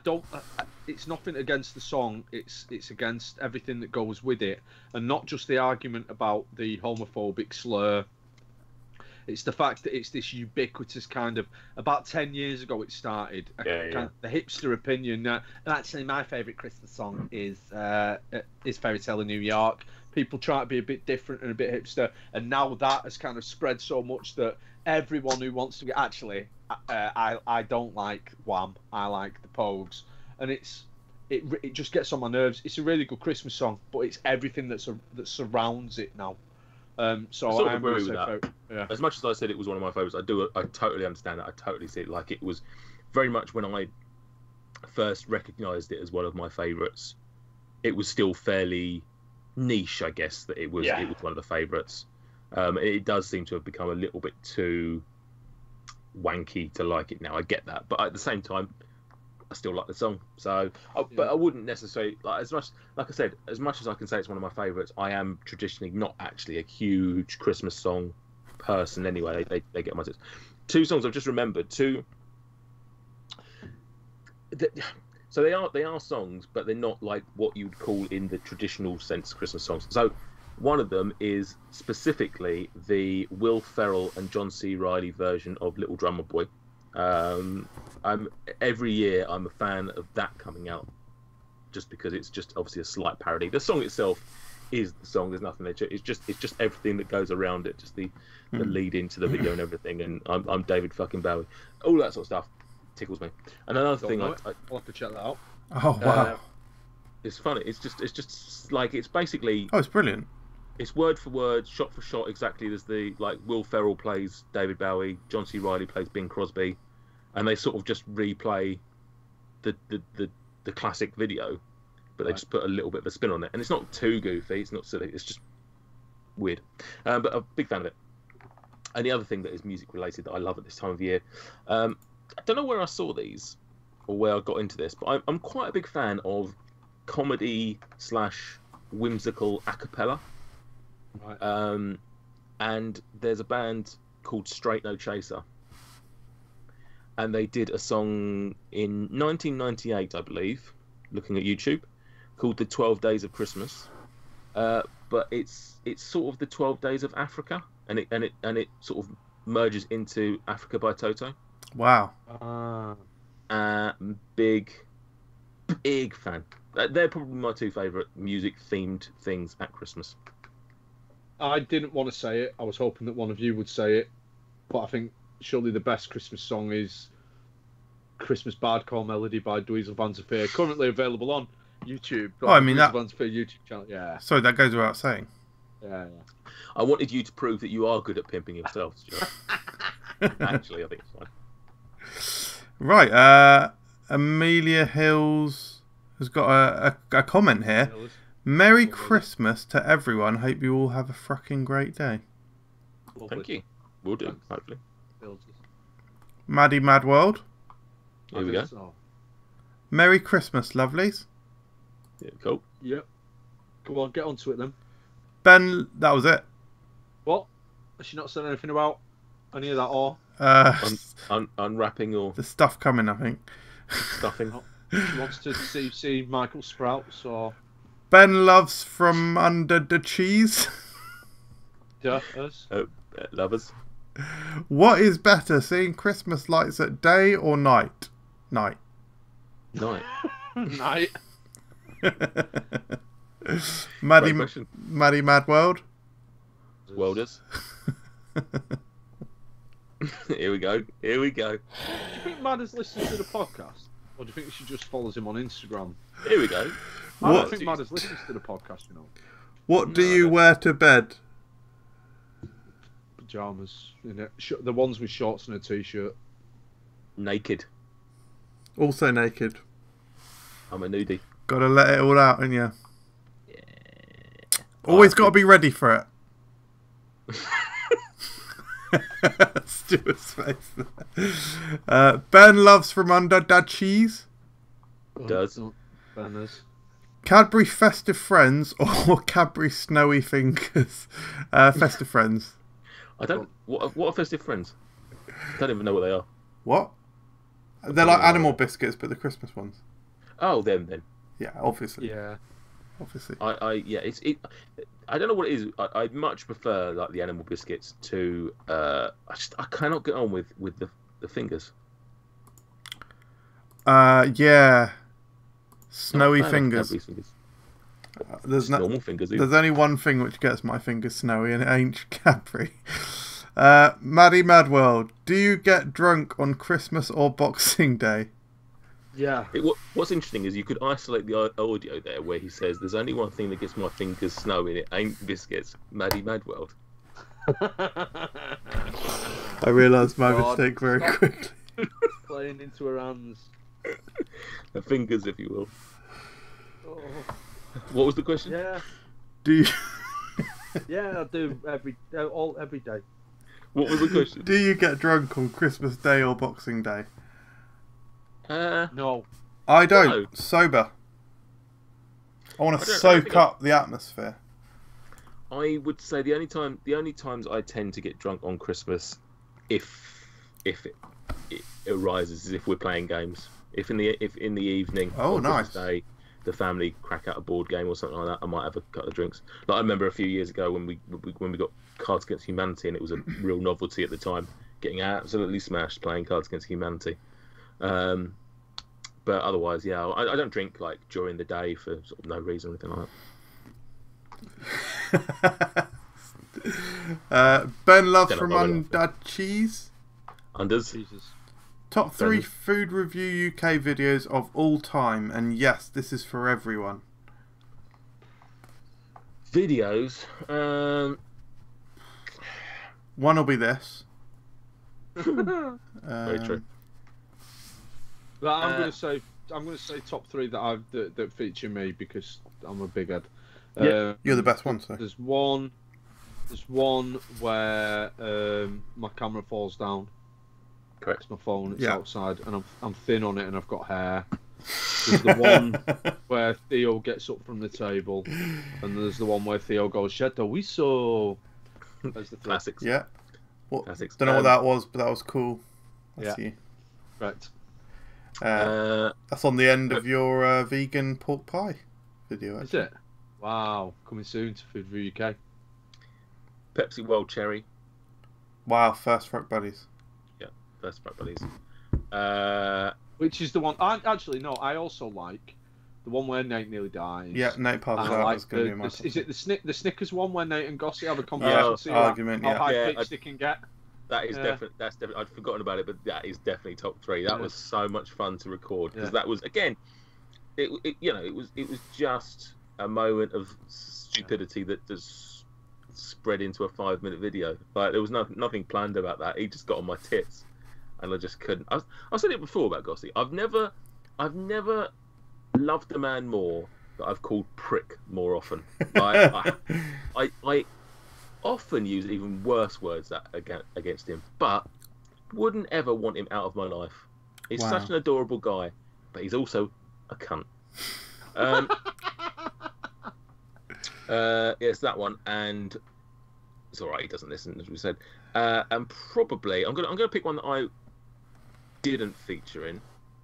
MJ eating the peppers for the first time. Yeah. Spilling the milk. Yeah, classic vibes. Yeah. What was the tumour one? Where the drink tumour? Trying to make You went for high production value and set up a 2-camera setup. Yeah.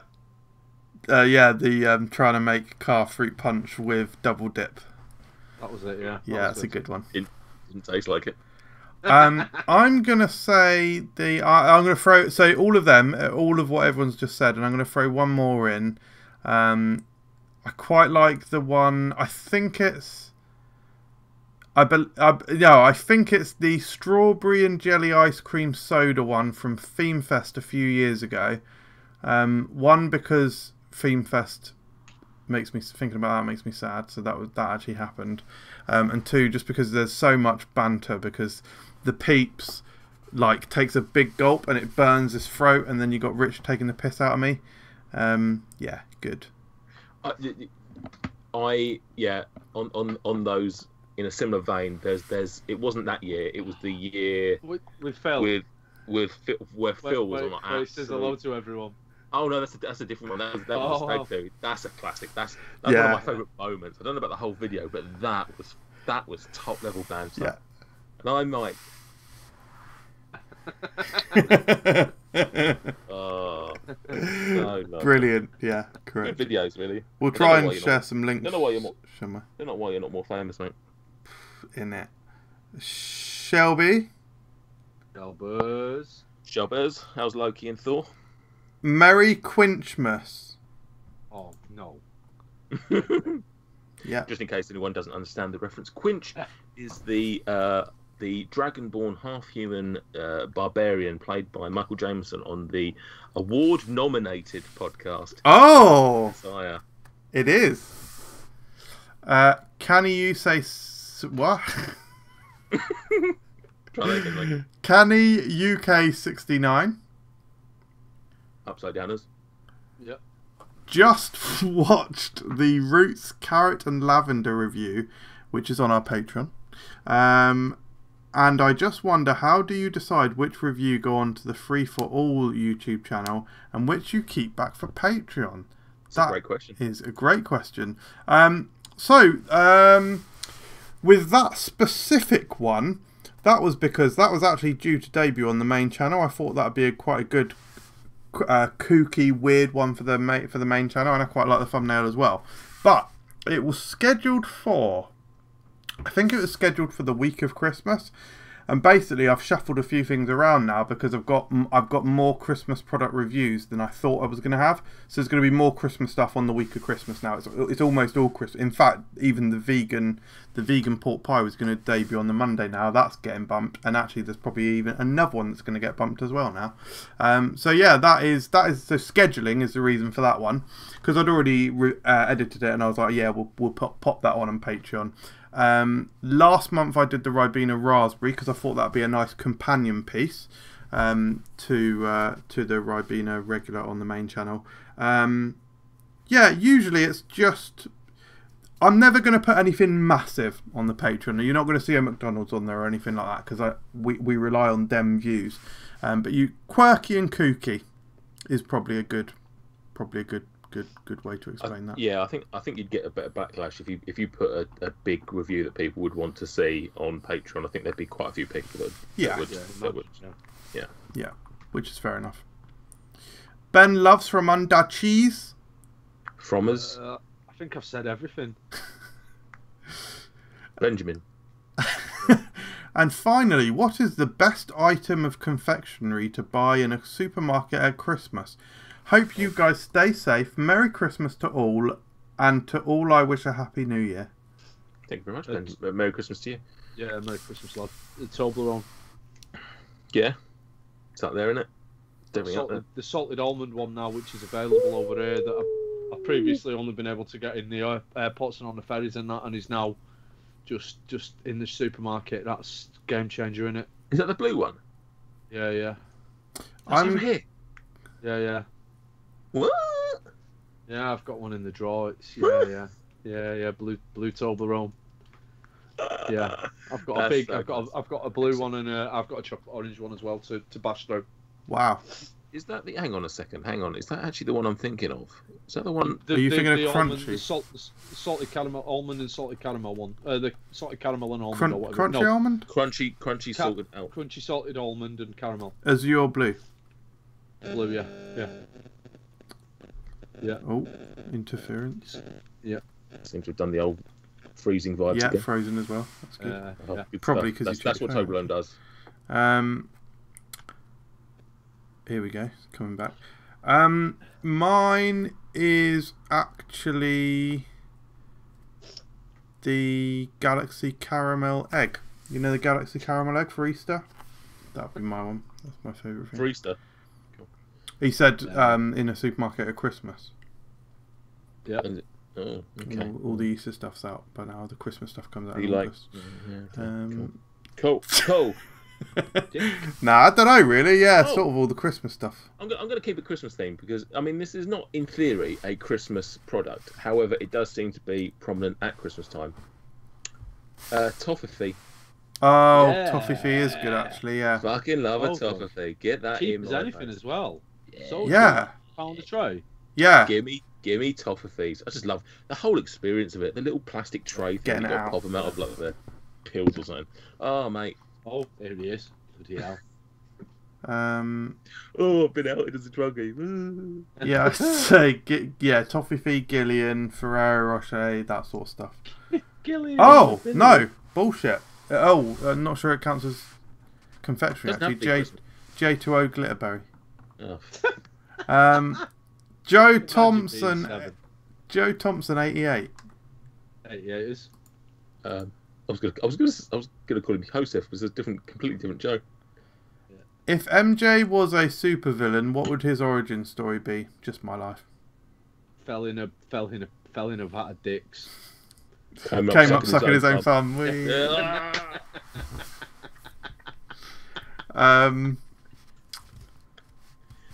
It would be that he was happy, and then one day, a pandemic hit the world, and Marvel films were never made again, Wow, that would be it. That would And turn me into a killer.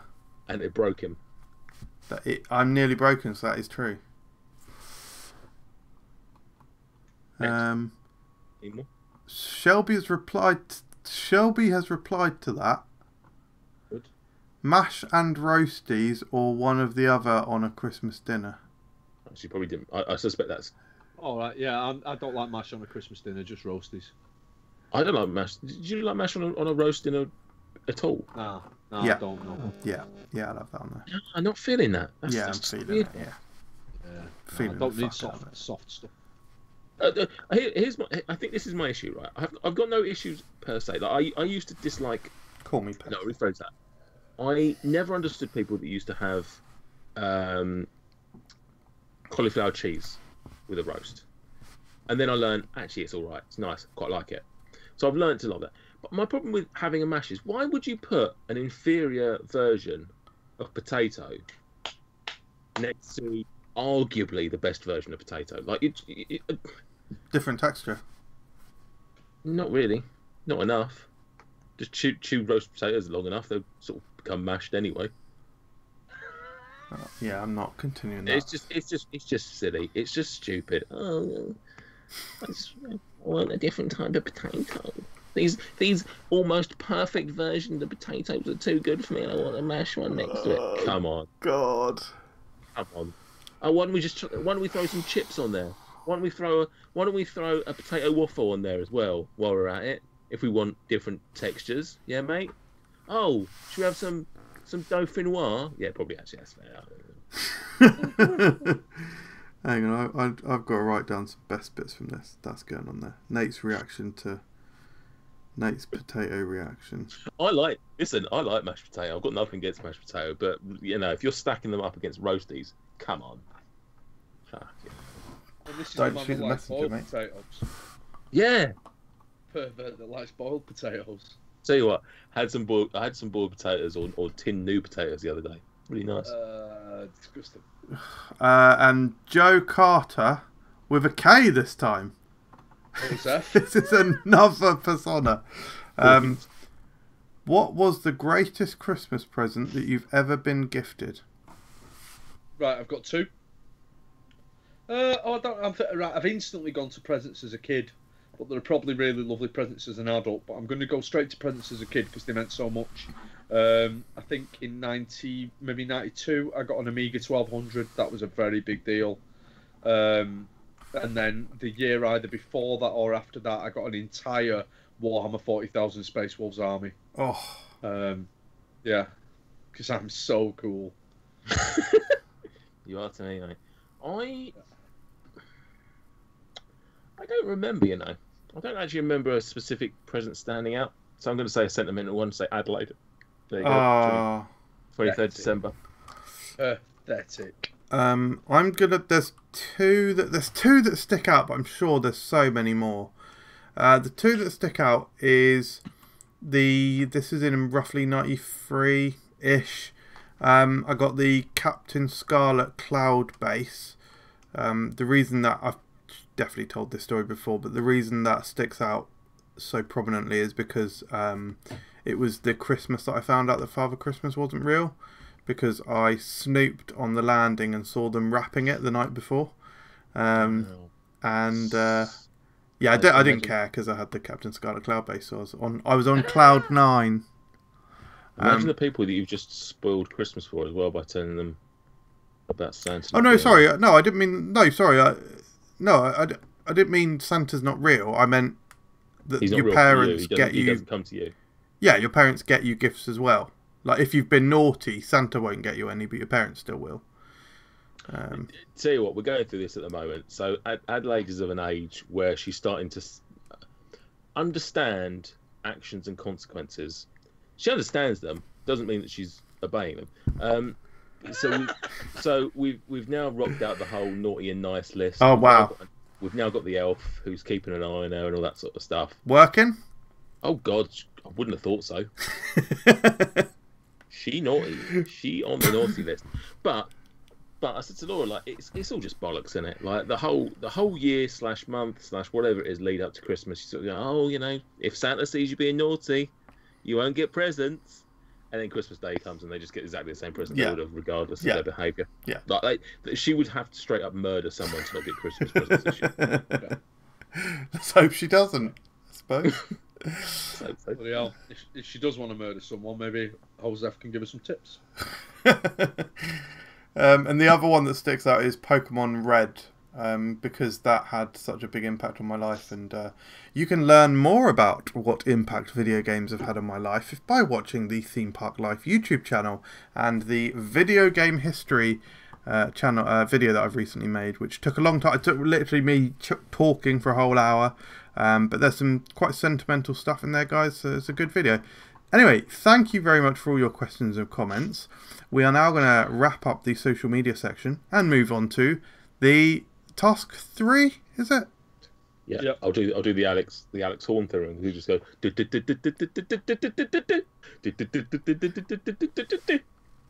go. We won't do that for the rest of them because we haven't done it before, but I just thought it'd be funny. Right, round 3, task 3, third trio 3, number 3, uno, dos, tres. So those 2 tasks were the most difficult for people to perform. Task 3, I thought we'll get into the written rounds, should we call them now. Task 3, I asked people to cast a Christmas film with FRUK presenters and or fans. It could be an existing property, or it could be something completely original, etc., etc. So, we're just going to go through these. First up, Michael Jameson. Do you want to read your own one, Michael? I would love to have that opportunity, thank you. Go for it. Home Alone 3. The kid played by Nate, Gossie and MJ, interchanging between scenes with no explanation, all wearing ill-fitting child's clothes, so MJ can just wear his normal clothes. The four criminals... Stuart's leaving because he's not featured, I think. The four criminals played by... Claire was fuming when she wasn't featured as well. The four criminals played by John Hunt, Mr. Chode, Chicken Livers and Shelby May. The original Home Alone 3's plot revolves around a powerful computer chip that gets acquired by some criminals and hidden in an RC car, which finds its way into the hands of the kid in error. This version, however, would revolve around a powerful McCain oven chip that gets acquired by some criminals and hidden in an RC Cola, which finds its way into the hands of the kid in error.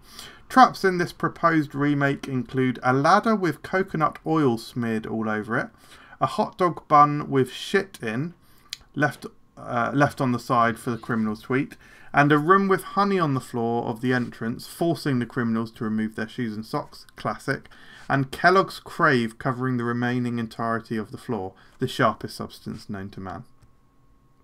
Lovely. Pretty simple. I like it. You know, you've done what you've said on the tin. Not only have you thought about, you know, interjecting FRUK people into it, but you've, you know, thought about taking an existing product and, you know, you've made it food related. There was no need to do that. Very good, very clever play on words. Oven chip compared to computer chip. RC Cola instead of RC car. RC being radio controlled. It's not a term we tend to use in this country. Why coconut oil? Slippery. Cool. Fine. Trendy. Cool. Lovely. Excellent. And lovely little attack on Kellogg's Crave there. Yeah, I like that. Fun. Thank you. Thank you. You also did a poster, which was good. I don't know if you want to click on the picture so that people can see it. Yep, here we go. Pretty simple. Simple little Photoshop job. I like that the lack of explanation that the dog being Chicken Livers. Yeah, obviously could have used his normal profile picture, but I thought that I'd use one of like a different angle sort of thing. And that dog, I am scared of dogs, but that dog is very cute. I'm not scared of that dog. Here's a quick question: If the kid is played by you, and Gossy, why are you the only person featured? Well, it's interchanging, so I guess they had to put the like sort of best person on the poster. Really, the like most interesting. It wouldn't have made sense to have all three. Yeah, that's correct. By the way, I've never seen Home Alone 3. Sounds awful. Started watching it the other day. I'm about 20 minutes in. It is an absolute joke so far, but I do watch it and I think, is this any worse than the other two? And do I just like the other two because I grew up with them? Any big names in 3? Yeah. Have you heard of an actress called Scarlett Johansson? No. I think she's the biggest name in it. Yeah. Is she the kid? Yeah. No, she's the kid's brother. She's the kid's sister. Right, fair enough. Have no interest in it, but lovely. Yours actually sounds better. Okay. The way that these supposedly, because these are not burglars like in Home Alone 1 and 2. These are basically terrorists, and the way that they lose the computer chip at the beginning is fucking hilarious. Like, it's just like, this is a joke. So yeah, it's worth watching the first 10 minutes just to see that unfold. I think it's written by the same guy, right? Oh god, sounds terrible. Stuart, do you want to see? Have you got a name for this, for Home Alone 3 featuring FRUK? Have you got a name for it? Yes, it's Home Alone 3. Cool. Stuart, does that make you want to watch FRUK Alone 3? Nope. No, didn't think so. Never seen Home Alone 3. Don't want to watch that. You've seen 1 and 2 though, I assume? Yeah, I've seen 1 a lot. I've seen maybe 2 once. Did a family quiz the other day, and one of the questions was about Home Alone, and about 3 people went, never seen it. What? Just like, that's madness. That is madness. Like, I mean, I'll watch it. I hate the films, but at least I've fucking seen them to hate them. Yeah. How did you get this late in life without seeing Home Alone? Madness. Okay. Next up, we've got XX_XXX. Amelia Hills. Simple, this one. It's not really a Christmas story, though. West Side Story. But instead of Jets and Sharks, we have the Maryland and the Airwaves. Stuart leads the Marylands with Nate, and Rich leads the Airways with MJ. It's a good idea. Yeah. Not a Christmas film, but I want to watch. I want to see that. Yeah, isn't it? Who would you want on? Oh, here we go. I know you don't have Rich here to back you up, MJ.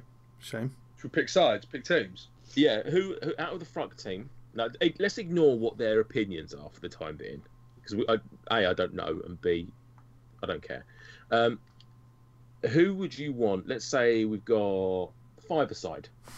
Classic number. I just want all the intelligent ones, really. Right. Go on then. Who are you having then? And then you Because dipshits can go on the other team.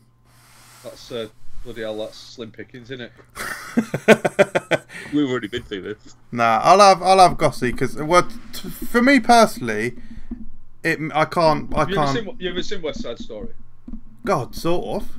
Yeah. Because it's about the clever ones. Yeah, that's fine. Yeah. You pick some clever ones. We'll pick the. Right. So you're having Gossy. Right. We get So second pick. to me, even though this is a piece of art, I can't separate it from fiction. Right. So you're choosing Gossy as your first pick. I'm having anyone who, Gossy, because I know he definitely correctly agrees with the Airways. This is not about who agrees and who doesn't. I don't care. It's important to my process. Right. John Hunt. Oh God. Vinnie Nate and John Hunt. You're in for a scrap. Oh, it's West Side Story. It's a rumble. Right. Okay. MJ. I have Claire because she'll protect me. Right. Stuart. Joseph Hawkins. Assassin. MJ, you get one more pick. So it's you, Rich, Gossy, Claire, and Jason. Bonglands. Bongers. Yeah, I love He's a Bonglands. lover, not a fighter, though, isn't he? Doesn't matter, mate. He knows people. Does he? Mm-hmm. Weird thing to be saying about one of our listeners. Stuart, last is your last pick. So it's me, you. It's me, you, Hunt. Joseph C. Luke Carrigan.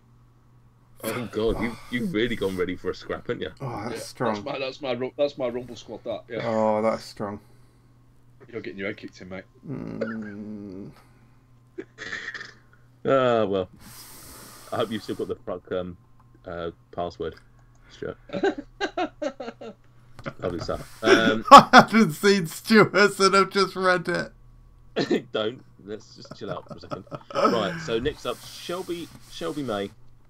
Now she hasn't given a synopsis. She has, however, given us a play on The Grinch Who Stole Christmas. We've got The Quinch Who Stole Christmas, featuring NJ Mooj. Yeah. I obviously really like this one. I like it. It's a great play on words. For those who haven't listened to Dice and Desire, I wouldn't necessarily say that Quinch is, miserable by any means. But could I see him fit in that role? Yeah, I don't think it's a huge stretch for us to see him being Grinchy. If someone in the world of Christmas has wronged Quinch, then Quinch will steal Christmas. Someone's tried to cut off his baubles, should we say? Yeah. Oh, Nate, you've frozen again. Much like you're almost the Jack Frost of the situation, I suppose. Yeah. There we go. See you later. Yeah, it's good. She's done a good job. She's done a reasonably good job with that. It's a nice idea. Anyone that has listened to the Dice and Desire podcast will realise that it's there'll be some excellent drama comedy. Yeah. If the Quinch was to steal Christmas. I'm also I like it. Particularly impressed by the Photoshop job she's done by blacking out the scribbling out. It's great because it's it does get the point across of ignore this bit. That's sort of not there. Yeah, very good. Very good. Like I say, I assume that this synopsis is pretty much the same, just with a Dragonborn as in the place of it. Right, okay. So that's Shelbers. She's getting points this time round.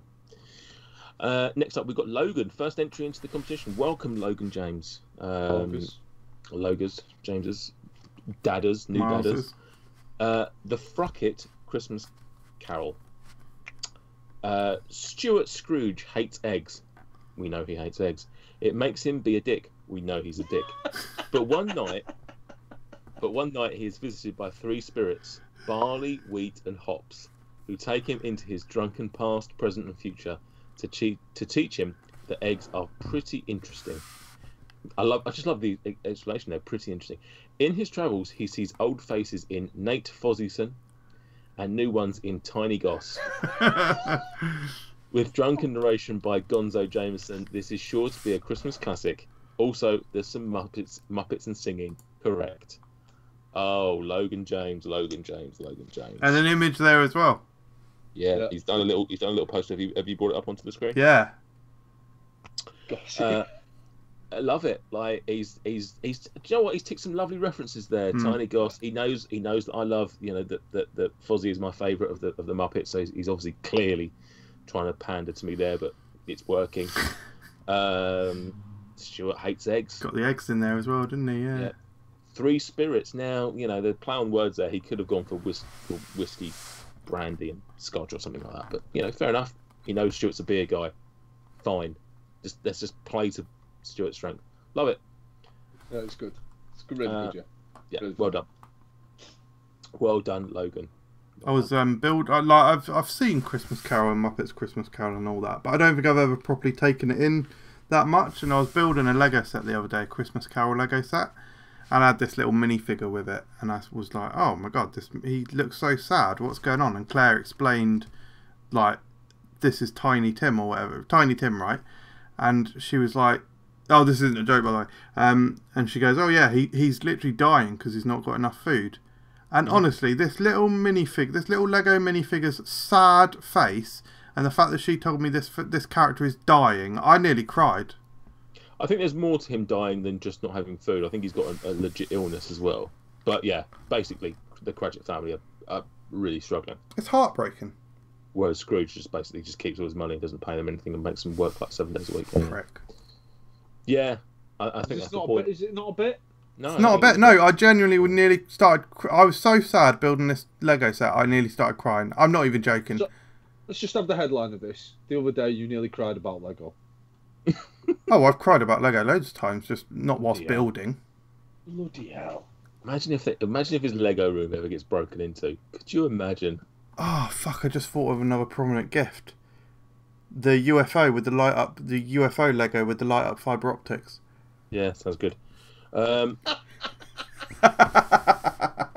Right, next up, Stuart. Here we go. A lot of entries in this one. Stuart. Die Hard, but instead of Bruce Willis killing terrorists, it's me stalking everyone who tags me in egg shit. I mean, he's missed a really obvious pun there. Die Hard boiled. Oh, he has. He has. It's good though. Good idea. Yeah, I like really it. good. And Logan's reacted with a little suspicious. I don't know what you'd call that gif, but basically Suspicious just, monkey. yeah, it's Worried just monkey. Okay. A lot of entries in this. This is the biggest entered task so far. Joseph Hawkins, White Christmas.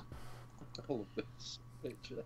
I haven't looked at the picture yet. Again, Having left the army following the traumatic year of the apple, Bob Wally, MJ, and Phil Dingleberry, Stuart, team up to become a top song and dance act on Blackpool South Pier. Oh God. Dingleberry. Are these real names, by the way? I've never seen it either. Dingleberry plays matchmaker and introduced Wally to a pair of beautiful sisters, Sally and Anita Dump, Nathan Gossip. Anita Dump. These are not real names. Who also have a song and dance act in the Vegas of the North. When Sally and Anita travel to a Premier Inn just outside of Basingstoke to perform a Christmas show, Wally and Dingleberry follow, only to find their former commander, General Smug Rich, as the innkeeper. A series of romantic mix-ups ensue as the performers try to help the general in starting up his very own lasagna by post company. Brilliant. Have you put the picture up on the screen? The pictures, the choices of the faces. I'll just say, what I'm loving is the fact how much is Nate enjoying getting bummed by me. Oi, hello. He could be inside me as well that he's enjoying.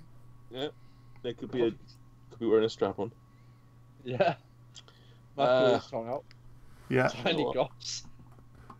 Brilliant. Just brilliant. Absolute top level banter. Yeah, solid. It's really good, and I like the picture. It's really good. Yeah. Strong. It might be the best entry of anything we've had so far. Wow. It's very good. Speaking of Gossy, David Goss, Twizzlers all the way. Michael Jameson had just learned of a new shit flavoured Twizzler product on the market. Literal feces.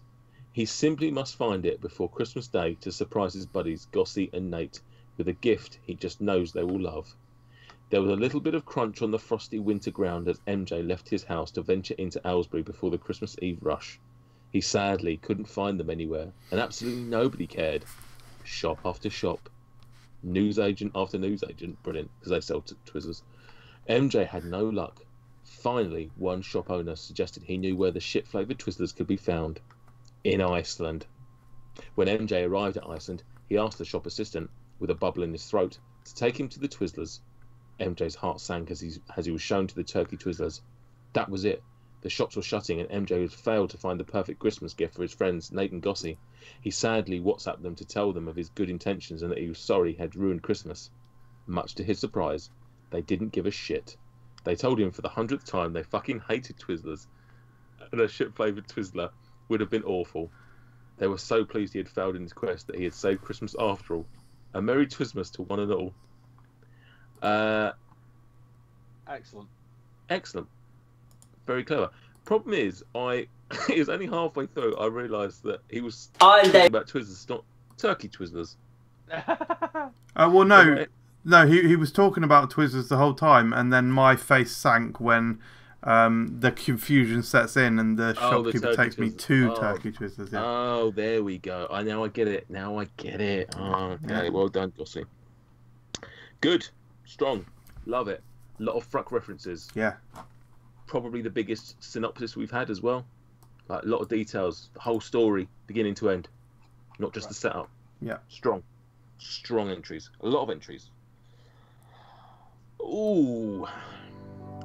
And today. So I've got 5 points to give. 5, 4, 3, 2, 1. Right. Let's do the right thing. Let's knock out you two. Good good entries. But this is the first time we've got more than 5 entries, and it's only fair that you guys get knocked out. Good entries. Yeah, fair comment. Okay. So that leaves us with Amelia, Shelbers, Logan, Joseph. I should really knock out Gossy, to be fair, because he's not going to listen to this. He won't. Imagine if he listens or watches now. And We've just slagged him off all episode, never watched anything else again. He ain't wearing a FRUK t-shirt I'll buy for him anyway. No. So. Already basically bought one for him. Right.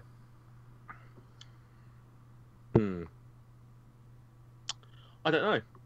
I genuinely don't know what to do. I like all of them. You can give them all the same, mate. You're the FRUK master. Right, I'm gonna give. Right, no. I like Amelia Hill's story. I like a thing. I'm gonna give it 1 point. Oh. It's not a Christmas film. I can't, but it's still good. I enjoy it, and it made a good bit where we talked about the teams and us beating up. Yeah, MJ. fair. So let's get 1 point.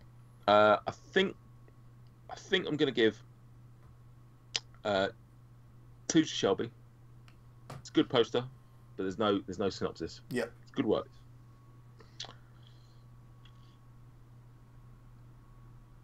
I think I'm gonna give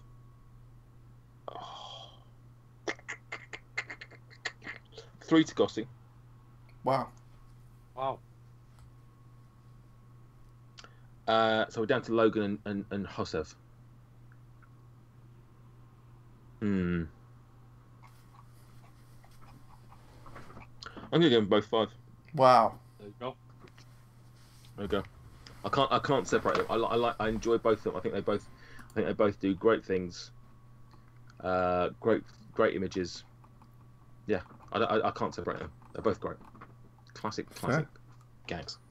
So Hosev with that we close out. Just for the record, Hosev has won all 3 rounds so far. Wow. Yeah. Okay. He's absolutely gone hell for leather. I'm closing out round on task 3. Right then, round 4. How 4? Yep. Nice. Round 4.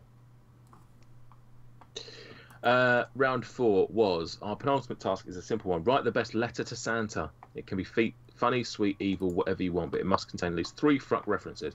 That may be a name, a review, a moment, or anything of your choosing. Okay. Here we go. Michael Jameson is first. Again, Michael, why don't you read? I'd love to. Dear Santa, I know I'm sending you this letter a little bit early, but I wanted to make sure you received my gift as quickly as possible. I've enclosed a small bottle filled with rainbow liquid for you to drink whilst you fly around the world delivering presents on the 24th of December. This can be your flight of flavour. I've been a good boy this year, trying to spread joy and happiness to all those I speak to, and to all those that I see, except some people who leave nasty comments on our videos. For those people I try and reply with funny zingers and insults. For Christmas this year I would like nothing more than you to change the McDonald's limited edition chicken sandwiches to use special dedicated chicken patty instead of 2 chicken selects. We all love a bit of crunch that the chicken selects provide, but from a build perspective, the lack of foundational support that the selects cause is a challenging problem, and one that everyone hates. In fact, I would love a chicken select flavour and style full-sized patty. You could make them call it the Chicken Select Burger. How about that? And just use that for future limited editions. Could you also send your love and special wishes to my wife Claire, and maybe even a small package that contains both a US Milky Way and a UK Mars bar. That way she will feel cherished with all the love I have for her, but she will also understand that the bars are one and the same. Thank you so much for reading my letter, and I hope you enjoy the drink. In fact, I forgot to mention what it is. It is the sweat from my hands after I've been holding M&Ms and Skittles for more than 3 seconds because my hands are so sweaty that the colours comes off. Love from MJ. Lovely, lovely stuff. Well done, MJ. I wonder if Santa will listen. I like that Claire comes second in that, by the way. McDonald's first. It's all as important. It's all. I suppose that McDonald's isn't the number 1 thing on there, but yeah, it's all equal. It's all equal. But McDonald's first. Yeah. Okay. Stuart, I just realised you've not done much of the heavy lifting. Do you want to read Shelby's in perhaps your mum's voice if you? Oh. Here we go. Wow. Dear Santa, I have an inkling that you haven't received my last 85 emails regarding the state of my Christmas wish for last year, which was to make this 2020 one of the best. Considering you are meant to be the giver of gifts, and what I asked for was essentially free. I didn't ask for anything last year. I think I've been conned.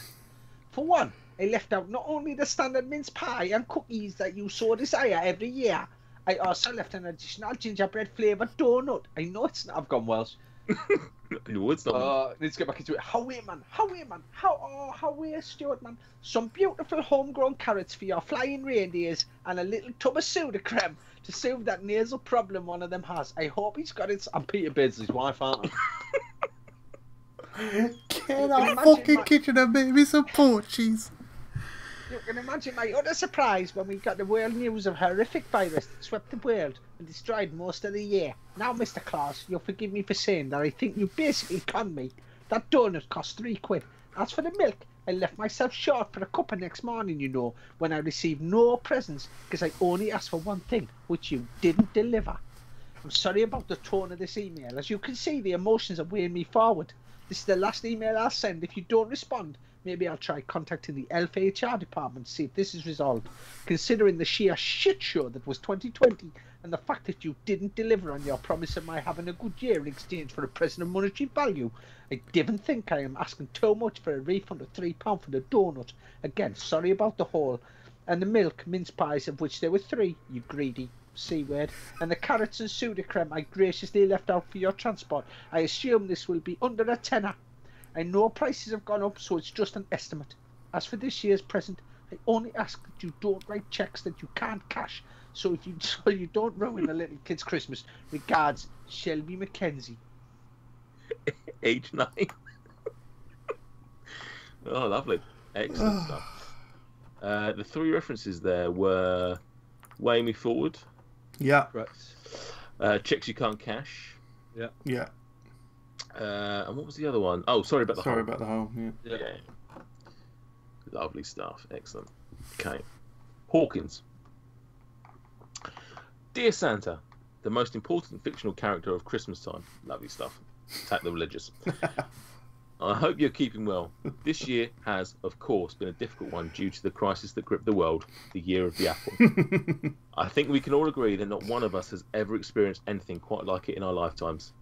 As such, this year I would be highly appreciative of a few things stuffed gently into my stocking to cheer and balm my grim and aching soul. I have serious reservations about pigs under blankets. So may I please have a greasy handful of pigs in blankets at the base of my woolen sock even. If my woolen stocking becomes too greasy, I may have to nurse it back to health. So please can I have some sock med? Brilliant. A job, a life. Lots of love from little wee fat Joe. Brilliant. So we've got Year of the Apple, Pigs Under Blankets, and Sock Med. Yeah, he's And I think the most important fictional character at Christmas time was one of ours, wasn't it, as well? What was it? Is that? Yeah, I think that's one of ours. Yeah. Does sound like something we'd say. Yeah. Okay. I don't remember that, but it makes sense. We do hate Jesus. Dear Santa, this is Amelia Hills. Excellent. Existential. Dear Santa, this year has been hard for us all. I don't ask a lot this year. I think we all kind of want the same thing. We want peace and good health for all. One thing I ask is that you stop Nate's colleagues commenting on his lunch and that the staff in McDonald's know who bloody David Goss is. I know that's probably difficult, but because he's a 4-foot midget chav. I'll be honest, that came out of nowhere. Also, have you any news on the whereabouts of Leon Tricker? Brilliant. Not sure if you've met him, though, Santa. I'd say he's about the same age as Stu, early to mid-40s. I'm sorry if these requests are too much, but nevertheless, I shall leave a Maryland cookie and some Airwaves gum, just in case you want a savoury snack, but that's up to you. Yours sincerely, Amelia Hills. Really good references. Really good references, strong references. I don't know if I'm going to judge them on the references, but they are some good ones. And finally, back to Stuart. I'll let you read your own ones, Stuart. Dear Santa, Santas, for Christmas this year, I would like a multi-pack of Monster Ultra, some to drink, some to hold up next to Nathan's Willy to compare the size. I think the Willy will be bigger. As you know, I'm having a very specific midlife crisis. I get to the same age as Leon Tricker, early to mid-40s. I know Amelia used this reference, but I'm reclaiming it just like you reclaimed the cranberry juice X's. Also, I would like my dear friend Michael to finally come and visit me in Manchester. I've known him for about 15 years, and he has never visited me. He didn't even invite me on his stag do. Merry Christmas to you and Mrs. Class, but not the elves or Pudolf or Gosse. All my love, Stewers. Wow. Excellent. Lovely. References all round. Yeah. We have 5 people. We only have 5, so this is going to be easy on the old points. Okay. Well.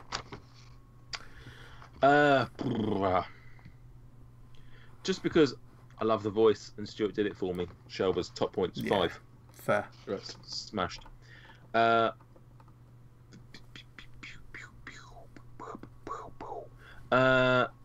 going to give MJ 1 point. Fair. I guess, Just it was sort of read out first, so whilst it was probably the best written and performed, I guess it was like sort of the oldest in our mind now. So. Oh God, I think if I'm honest, it's the thought of M&M Skittle sweat juice being. It's a bit creepy. Yeah. I'm gonna. Also, it'd probably just be brown. Yeah. I'm gonna go. I'm gonna go. Stuart second. I mean, he says he's reclaiming not second. Sorry, 2 points. Should say. Second bomb. He says he's reclaiming stuff, but let's be honest, it's copying. But it is a good letter. It's a good letter.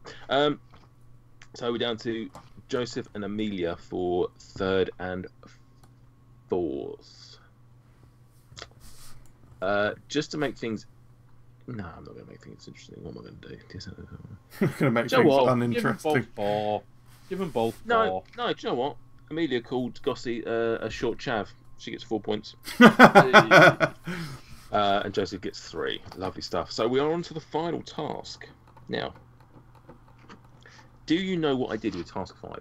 Can you guess? Not a clue. No, I'm guessing that if anyone's repeated the same as anyone else, that they don't get any points. Oh God!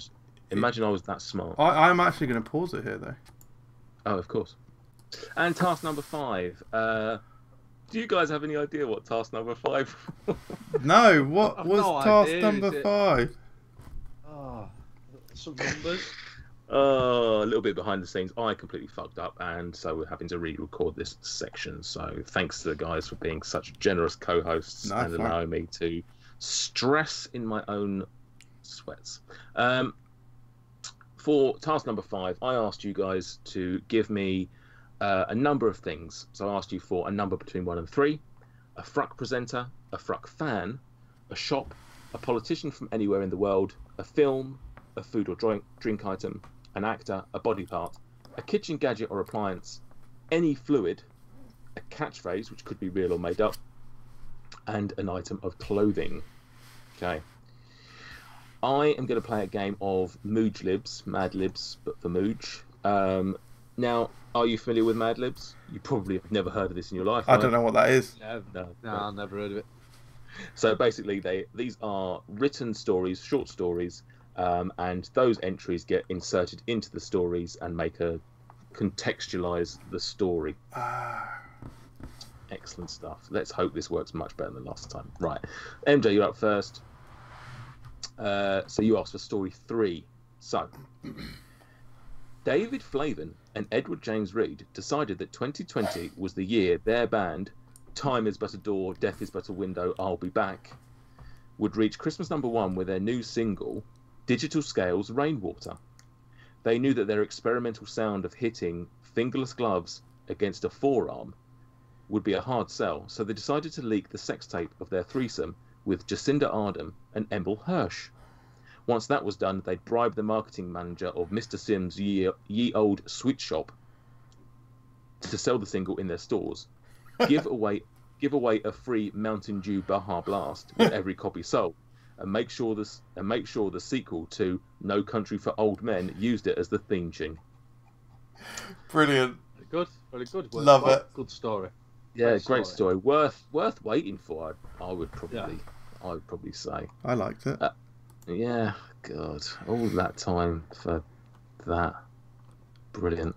Right. Joseph Hawkins is actually gone for 3 as well, so I'm going to skip him and come back to him, just so that we don't repeat. Shelby May has gone for 2. Okay, here we go. Oh no! Rich had to sit next to Mark Cann at the FRUK Christmas party, hosted at Primark. Last year they were so drunk they kept shouting, "Washing machines live longer than with Calgon," told everyone they were related to Jacob Rees-Mogg, and proceeded to spill bacon grease all over their cravat. They then did a one-man/woman show of Attack of the Clones, except for the sex scene where they replaced Tom Selleck with a jalapeno and rubbed it all over their big toe while grinding against a cheese grater. Oh! Brilliant. That's Shelbers. Yeah, that's not good, is it? No, it's not. Poor Rich and Mark Cam. This is a terrible segment to end the night. I've enjoyed it, mate. What are you talking about? Emma Thompson. The best Thompson, the grinding Thompson, the pegging Thompson. Anyway. Also, the best Thompson. Like, I'm not a Thompson, so you just insulted Mark. Say that. And Scarlett and Trixie. Yeah. Emma. So she's gone for story 1. It was Christmas Eve, and Shelby was doing her final Christmas shopping. She had got everything except for the big present for Mooj. First, she looked in M&S, but she couldn't find the new Christmas album from Boris Johnson. She was at a loss, but remembered watching The Exorcist the night before while snacking on a big bowl of brownies. There was this scene where Tom Hardy... Oh, hang on a second. where Tom Hardy got his testicle stuck in Oh, a no. garlic crusher Oh, God. and used water as a lubricant to remove himself. Anyway, the character's catchphrase was "bit of crunch," and Shelby decided to get that printed on a hoodie for Mooge. Oh, wow. What a great story. Yeah, is it? Is it? Yeah. Is it? Right. I don't know whether to repeat this. This is boring, isn't it? This is going to be What, boring. mate? Repeat this one every time, isn't it? What are you talking about? This just is go- great. Right. Go through the answers. Let's go through the answers. Right. Bongers. Bongers and Stewarts decided that 2020 was the year their band, Time and Tide and Buttered Eggs, Wait for No Man. You wouldn't have a catchphrase to do with eggs. What a band it'd be, though. Time and Tide and Buttered Eggs, Wait for No Man, brilliant. Would reach Christmas #1 with their new single, Blender Beer. I mean, this is actually pretty good. This is me, yeah. They knew that their experimental sound of hitting a sock against a gooch, of course, would be a hard sell, so they decided to leak the sex tape of their threesome with Benjamin Netanyahu and Buster Merrifield. Once that was done, isn't he dead?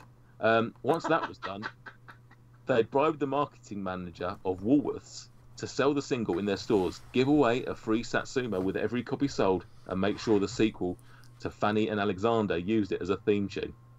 Strong entry. Brilliant. Very good. Hang on a second, who's been? So that's MJ, Shelbers, Emma, and Joseph. Dead segment. Right. Great segment. Stop. You're pissing me off with you. No one bullies my friends. And you're Except with friends. bullying yourself right now, which I'm not happy with. Amelia Hills. Oh no! Gossie had to sit next to Leon Tricker at the FRUK Christmas party, hosted at Heron Foods. Last year they were so drunk they kept shouting, "Shiver me timbers!" Told everyone they were related to Angela Merkel, and proceeded to spill plasma all over their waistcoat. They then did a one-man show of white chicks, except for the sex scene where they replaced George Rainford. The fuck's George Rainford? Don't know. No idea. With a cookie dough and rubbed it all over their spleen while grinding against a spatula. Nice, sexy. And is it? It's sexy. Okie dokie. So Stuart's done 2. It's finding out. Has anyone else done a #1? Literally, there we go. Mark can.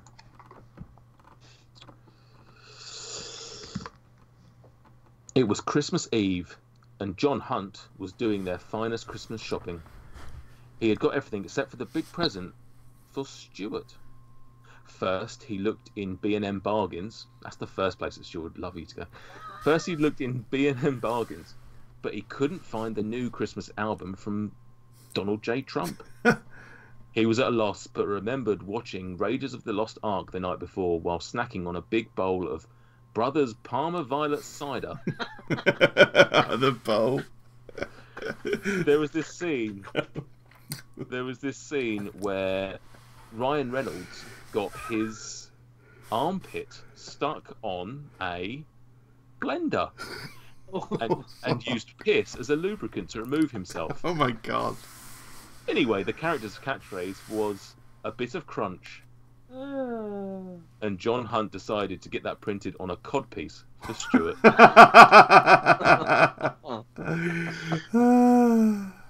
Okay. Ah, very good.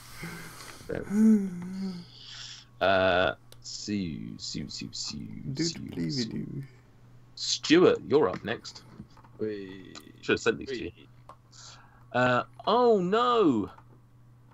Claire had to sit next to Mark Can at the FRUK Christmas party hosted at Sports Direct. Oh. Last year they were so drunk they kept shouting, "Knock knock, knock knock, Nerds here." Told everyone they were related to Vladimir Putin and proceeded to spill beer all over their scarf. They then did a one-woman show of one-man show. Yeah, no one-woman show. Just trying to check who it is. A one-man show. There we go. They then had to do a one-man show of Suburban Commando, except for the sex scene where they replaced Kevin Eldon with a single grain of rice and rubbed it all over their nipple while grinding against a coffee grinder. Oh, grinding against a grinder. Wow, double grind. That is a fine grind. Fine grind. Right. Nearly as fine as Emma Thompson's grinder. That's up for let's like father like son. Let's go for number 2. Oh dear. Oh no, Theo had to sit next to Stuart. I'm just gonna swap it around for the sake of not getting weird. Oh no, Theo had to sit next to Stuart at the FRUK Christmas party hosted at Warhammer. Last year they were so drunk they kept shouting "Booyah!" Told everyone they were related to Barack Obama and had proceeded to spill urine all over their underpants. They then did a one-man show of Dark Crystal, except for the sex scene where they replaced Sasha Banks because she plays in The Mandalorian with a Mogu Mogu. What's a Mogu Mogu? It's a drink. No, nice. And rubbed it all over their penis while grinding against a tablespoon. Theo might get himself a t-shirt. Lovely stuff. Everyone else is 2. Everyone loved 2. Everyone loves 2, don't they? Because it's the only number that's between 1 and 3. Mm-hmm. It is. Pick 1 or 3 then. No. Right. Well, do you know what? Just for the hell of it, I'm just going to throw in. I'm just gonna mix it up. We're going to go 1 with Scarlett and 3 for Luke Donaldson. Love that. Do it. Just disregard their entries, yeah. Yeah, basically. It was Christmas Eve, and the Thompsons were doing their final Christmas shopping. They'd got everything except for the big present for Uncle Mooj.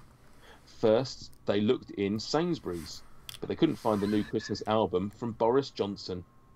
They were at a loss, but remembered watching Frozen the night before while snacking on a big bowl of chicken. Just a family little tucker. There was this scene where Shane Ritchie got his elbow stuck on a pan and used oil as a lubricant to remove themselves. Anyway, the character's catchphrase was "Ta-da!" and the Thompsons decided to get that printed on some shorts for Mooj. Oh, That's quite sweet, that one, isn't it? very sweet. She could even listen to that. Not the rest of the podcast, but Yeah, correct. Right, final one. Carrigan for number 3. Apologies, Carrigan, you did pick 2, but unfortunately, I'm not going to stick to it. Nate and Callum decided that 2020 was the year their band, Nice to See You Nice, would reach Christmas number 1 with their new single, Nutribillet Milk. They knew that their experimental sound of hitting a vest against their middle finger would be a hard sell, so they decided to leak the sex tape of their threesome with Joe Biden and Adam Sandler. Once that was done, they'd bribe the marketing manager of Poundland to sell the single in their stores, give away a free pork pie with every copy sold, and make sure the sequel to Shark Boy and Lava Girl used it as a theme tune. The end. solid. You said Luke Carrigan then, that was Luke Donaldson. Yeah. Excellent. Too many Lukes, to be honest. Too many Lukes in our lives. So Too many Lukes spoil the broth. yeah. 5s across the board. There's no way I can. Literally, I'm ashamed of everything that happened just there. Everyone gets 5 points. That was all well good. My favourite story was probably... I have to say, my favourite story was probably Emma's. I thought it was... She would watch The Exorcist. I like the element of eating a whole bowl of brownies. And honestly, Tom Hardy's testicle in a garlic crusher sort of did it for me a little bit. Yeah. I think arguably, if I had to give a favourite, it probably might have been Joseph Jorkins. I think his was Yeah, that pretty was funny. solid. Yeah, but there we go. 5 across the board. I got 5 on it. Who's the winner then, Nate? Who is the winner? I don't think I really need to do the maths on this because I think I know. Wow. But I am just going to just very quickly. Do you want to pause it while I do the maths? I don't think we need to pause it. Okay. Unless Stuart and we can talk amongst ourselves whilst you do. Yeah, you do that. Stuart, how do you make bread sauce in your house? I don't make bread sauce in my house, but if I had to guess, you get stop rubbing your microphone. Yeah, Michael, stop it. You get breadcrumbs, and you get you warm up milk, and you put in nutmeg.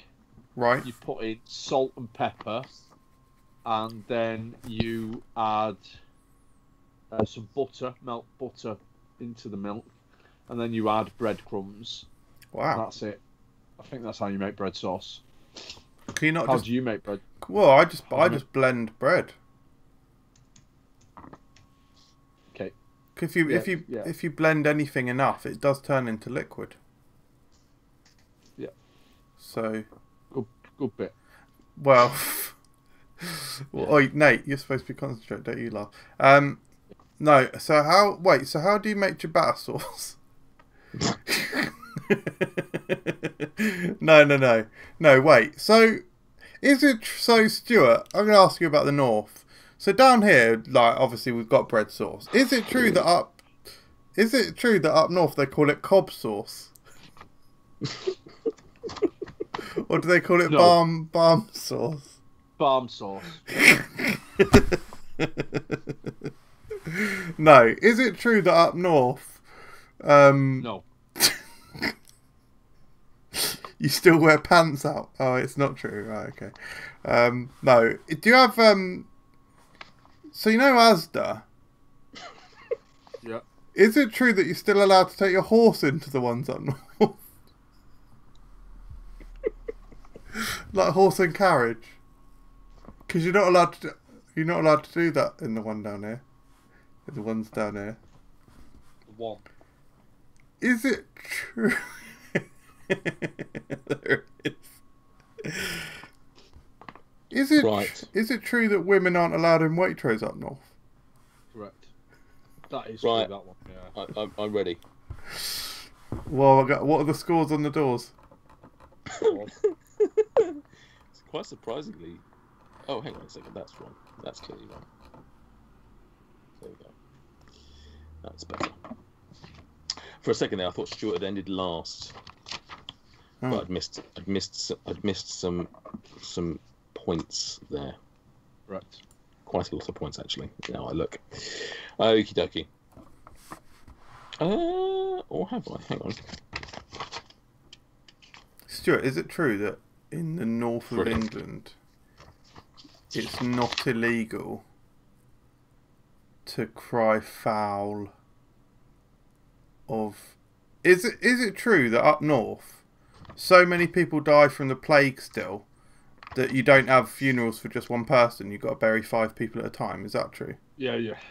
It's still we're still on mass. There was talk about it's like a tiered system. There was talk of us coming out of it a couple of years ago, but I mean this year it's not been that much of a problem because people are dying like by the dozen anyway. That's cheaper at least. So yeah, it is. Yeah, saving plenty of money. It's swings and roundabouts, isn't it? Right. I'm ready to announce. Do you want all the scores, bottom to top, or do we just want top go on. Right. Bottom to top. Last, he was first to enter, but he was last to get points. David Goss with 4 points. Pathetic, tiny midget chav. Oh. There's a lot of fives. So Theo, Mark Pathetic. Theo, Mark Can, Strong. Emma, just did the easy ones, didn't they? Scarlett and Luke Donaldson, and Logan. Sorry, as well. Logan in there as well. They've all got 5s. Lots of 5s, lots of token points. Next we've got with 9 points, the Michael Jamiesons Oh. of this world. I'll take that. Next, so cracking our top. That you cracked our top 5, by the way, MJ. Oh, there he is. 4th, Stuart with 13 points. Shouldn't really have winner been of- eligible for top 4, but Just beating him by 1 point is Amelia, Pathetic. strong 14. turnout. Strong turnout. which leaves 2 competitors. Shelby and Jawkins. And the winner of FRUK Master Christmas Special 2020 and the winner of a FRUK related t-shirt with a whopping 23 points is Joseph Hawkins. Oh! Not Shelby. Anyone but Shelby. That's what what I was cheering for. Yes. Seems a bit harsh, given your mother's northeast and all that. She deserves it, doesn't she? Wow. Nice though. Do you want to air your grievances with Shelby? Season's greetings. I find I think she's aggressive. I won't accept that. Yeah, Fair. She's often threatened us with I prefer the assassin Joseph Jawkins to the aggressive Shelby. And he's a man in him. We all know men are better. Ooh. Yeah. And women. So Brave. Brave. Well done, Joe. I hadn't been taking notice of who'd been submitting what. I'd noticed some. I hadn't seen that you'd been quite so strong across the board and entered all of them. So that's a mild surprise for me. Well done, Joe. I will be in touch with you to sort out your prize of a FRUK t-shirt. And yeah, that is the end of probably the first and last FRUK Master podcast we'll ever do. Don't think I'll particularly want to revisit this. Do you? Thought so. Wouldn't have thought so. No, I'd love to. I'd love to do this again. I thought it was great. It's been nearly 3 hours, mate. Awful vibes. Terrible things. It's been good. Yeah. Quite I mean, long. to be fair, about 15 minutes of that was you saying your favourite Christmas songs. It's Christmas, mate. What do you want to do? No, loved it. Well done. Huh? What's longer, this podcast or? Well done, Nate. Well done for having a big. Well done for organising. Well done for organising the FRUK Master Christmas 2020. I bloody loved it, mate. It was good fun. Yeah, that last task killed me. If we ever do this again, I'll think of better things. It was all good, mate. You did well. It was quite. I will admit, like it was tougher than I thought to do solely Christmas themed stuff, or to keep them Christmas themed without being too conceptual. I mean, look, some of those were quite simple, and still people didn't even bother to do anything. So, He's still fuming, mate. That list of names you read out, a lot of people. Well, yeah, but most of them competed in the last one where I just said, just name some random shit. Just type some. People are busy, mate. Order. People are busy burying their relatives. Don't blame it all on them. Jesus Christ. Nah. Some of them just got thrown in the fire, didn't they? Right. Happy Christmas. Yeah. I hope that's made you feel festive. No, seriously, thank you very much, everyone, for listening to this show. Thank you very much for everyone who's listened to this show for the last year, the last 3.5 years, all that palaver. We are going to be taking a bit of a break for Christmas, little bit of a break for January as well. I suspect you probably won't be hearing from us until February. I suspect, I don't know. Certainly got nothing planned at the moment, so yeah, it's going to be a bit of a break from us, and please do join us in 2021 for more fun, frolics and food. Stuart, MJ, have you got anything you want to say? Yeah, just make them, enjoy the podcast. Enjoy your lives whilst you still have it. Enjoy it. I'd just like to wish everyone a Merry Christmas. Just reiterate how happy I am that Shelby did not win. Yeah, it's weird you've got this rivalry with her now. Where did this come from? I don't know. don't know. Said some things off the top of my head, and now Shelby may, Shelby won't. Good night. Happy Christmas. Goodbye.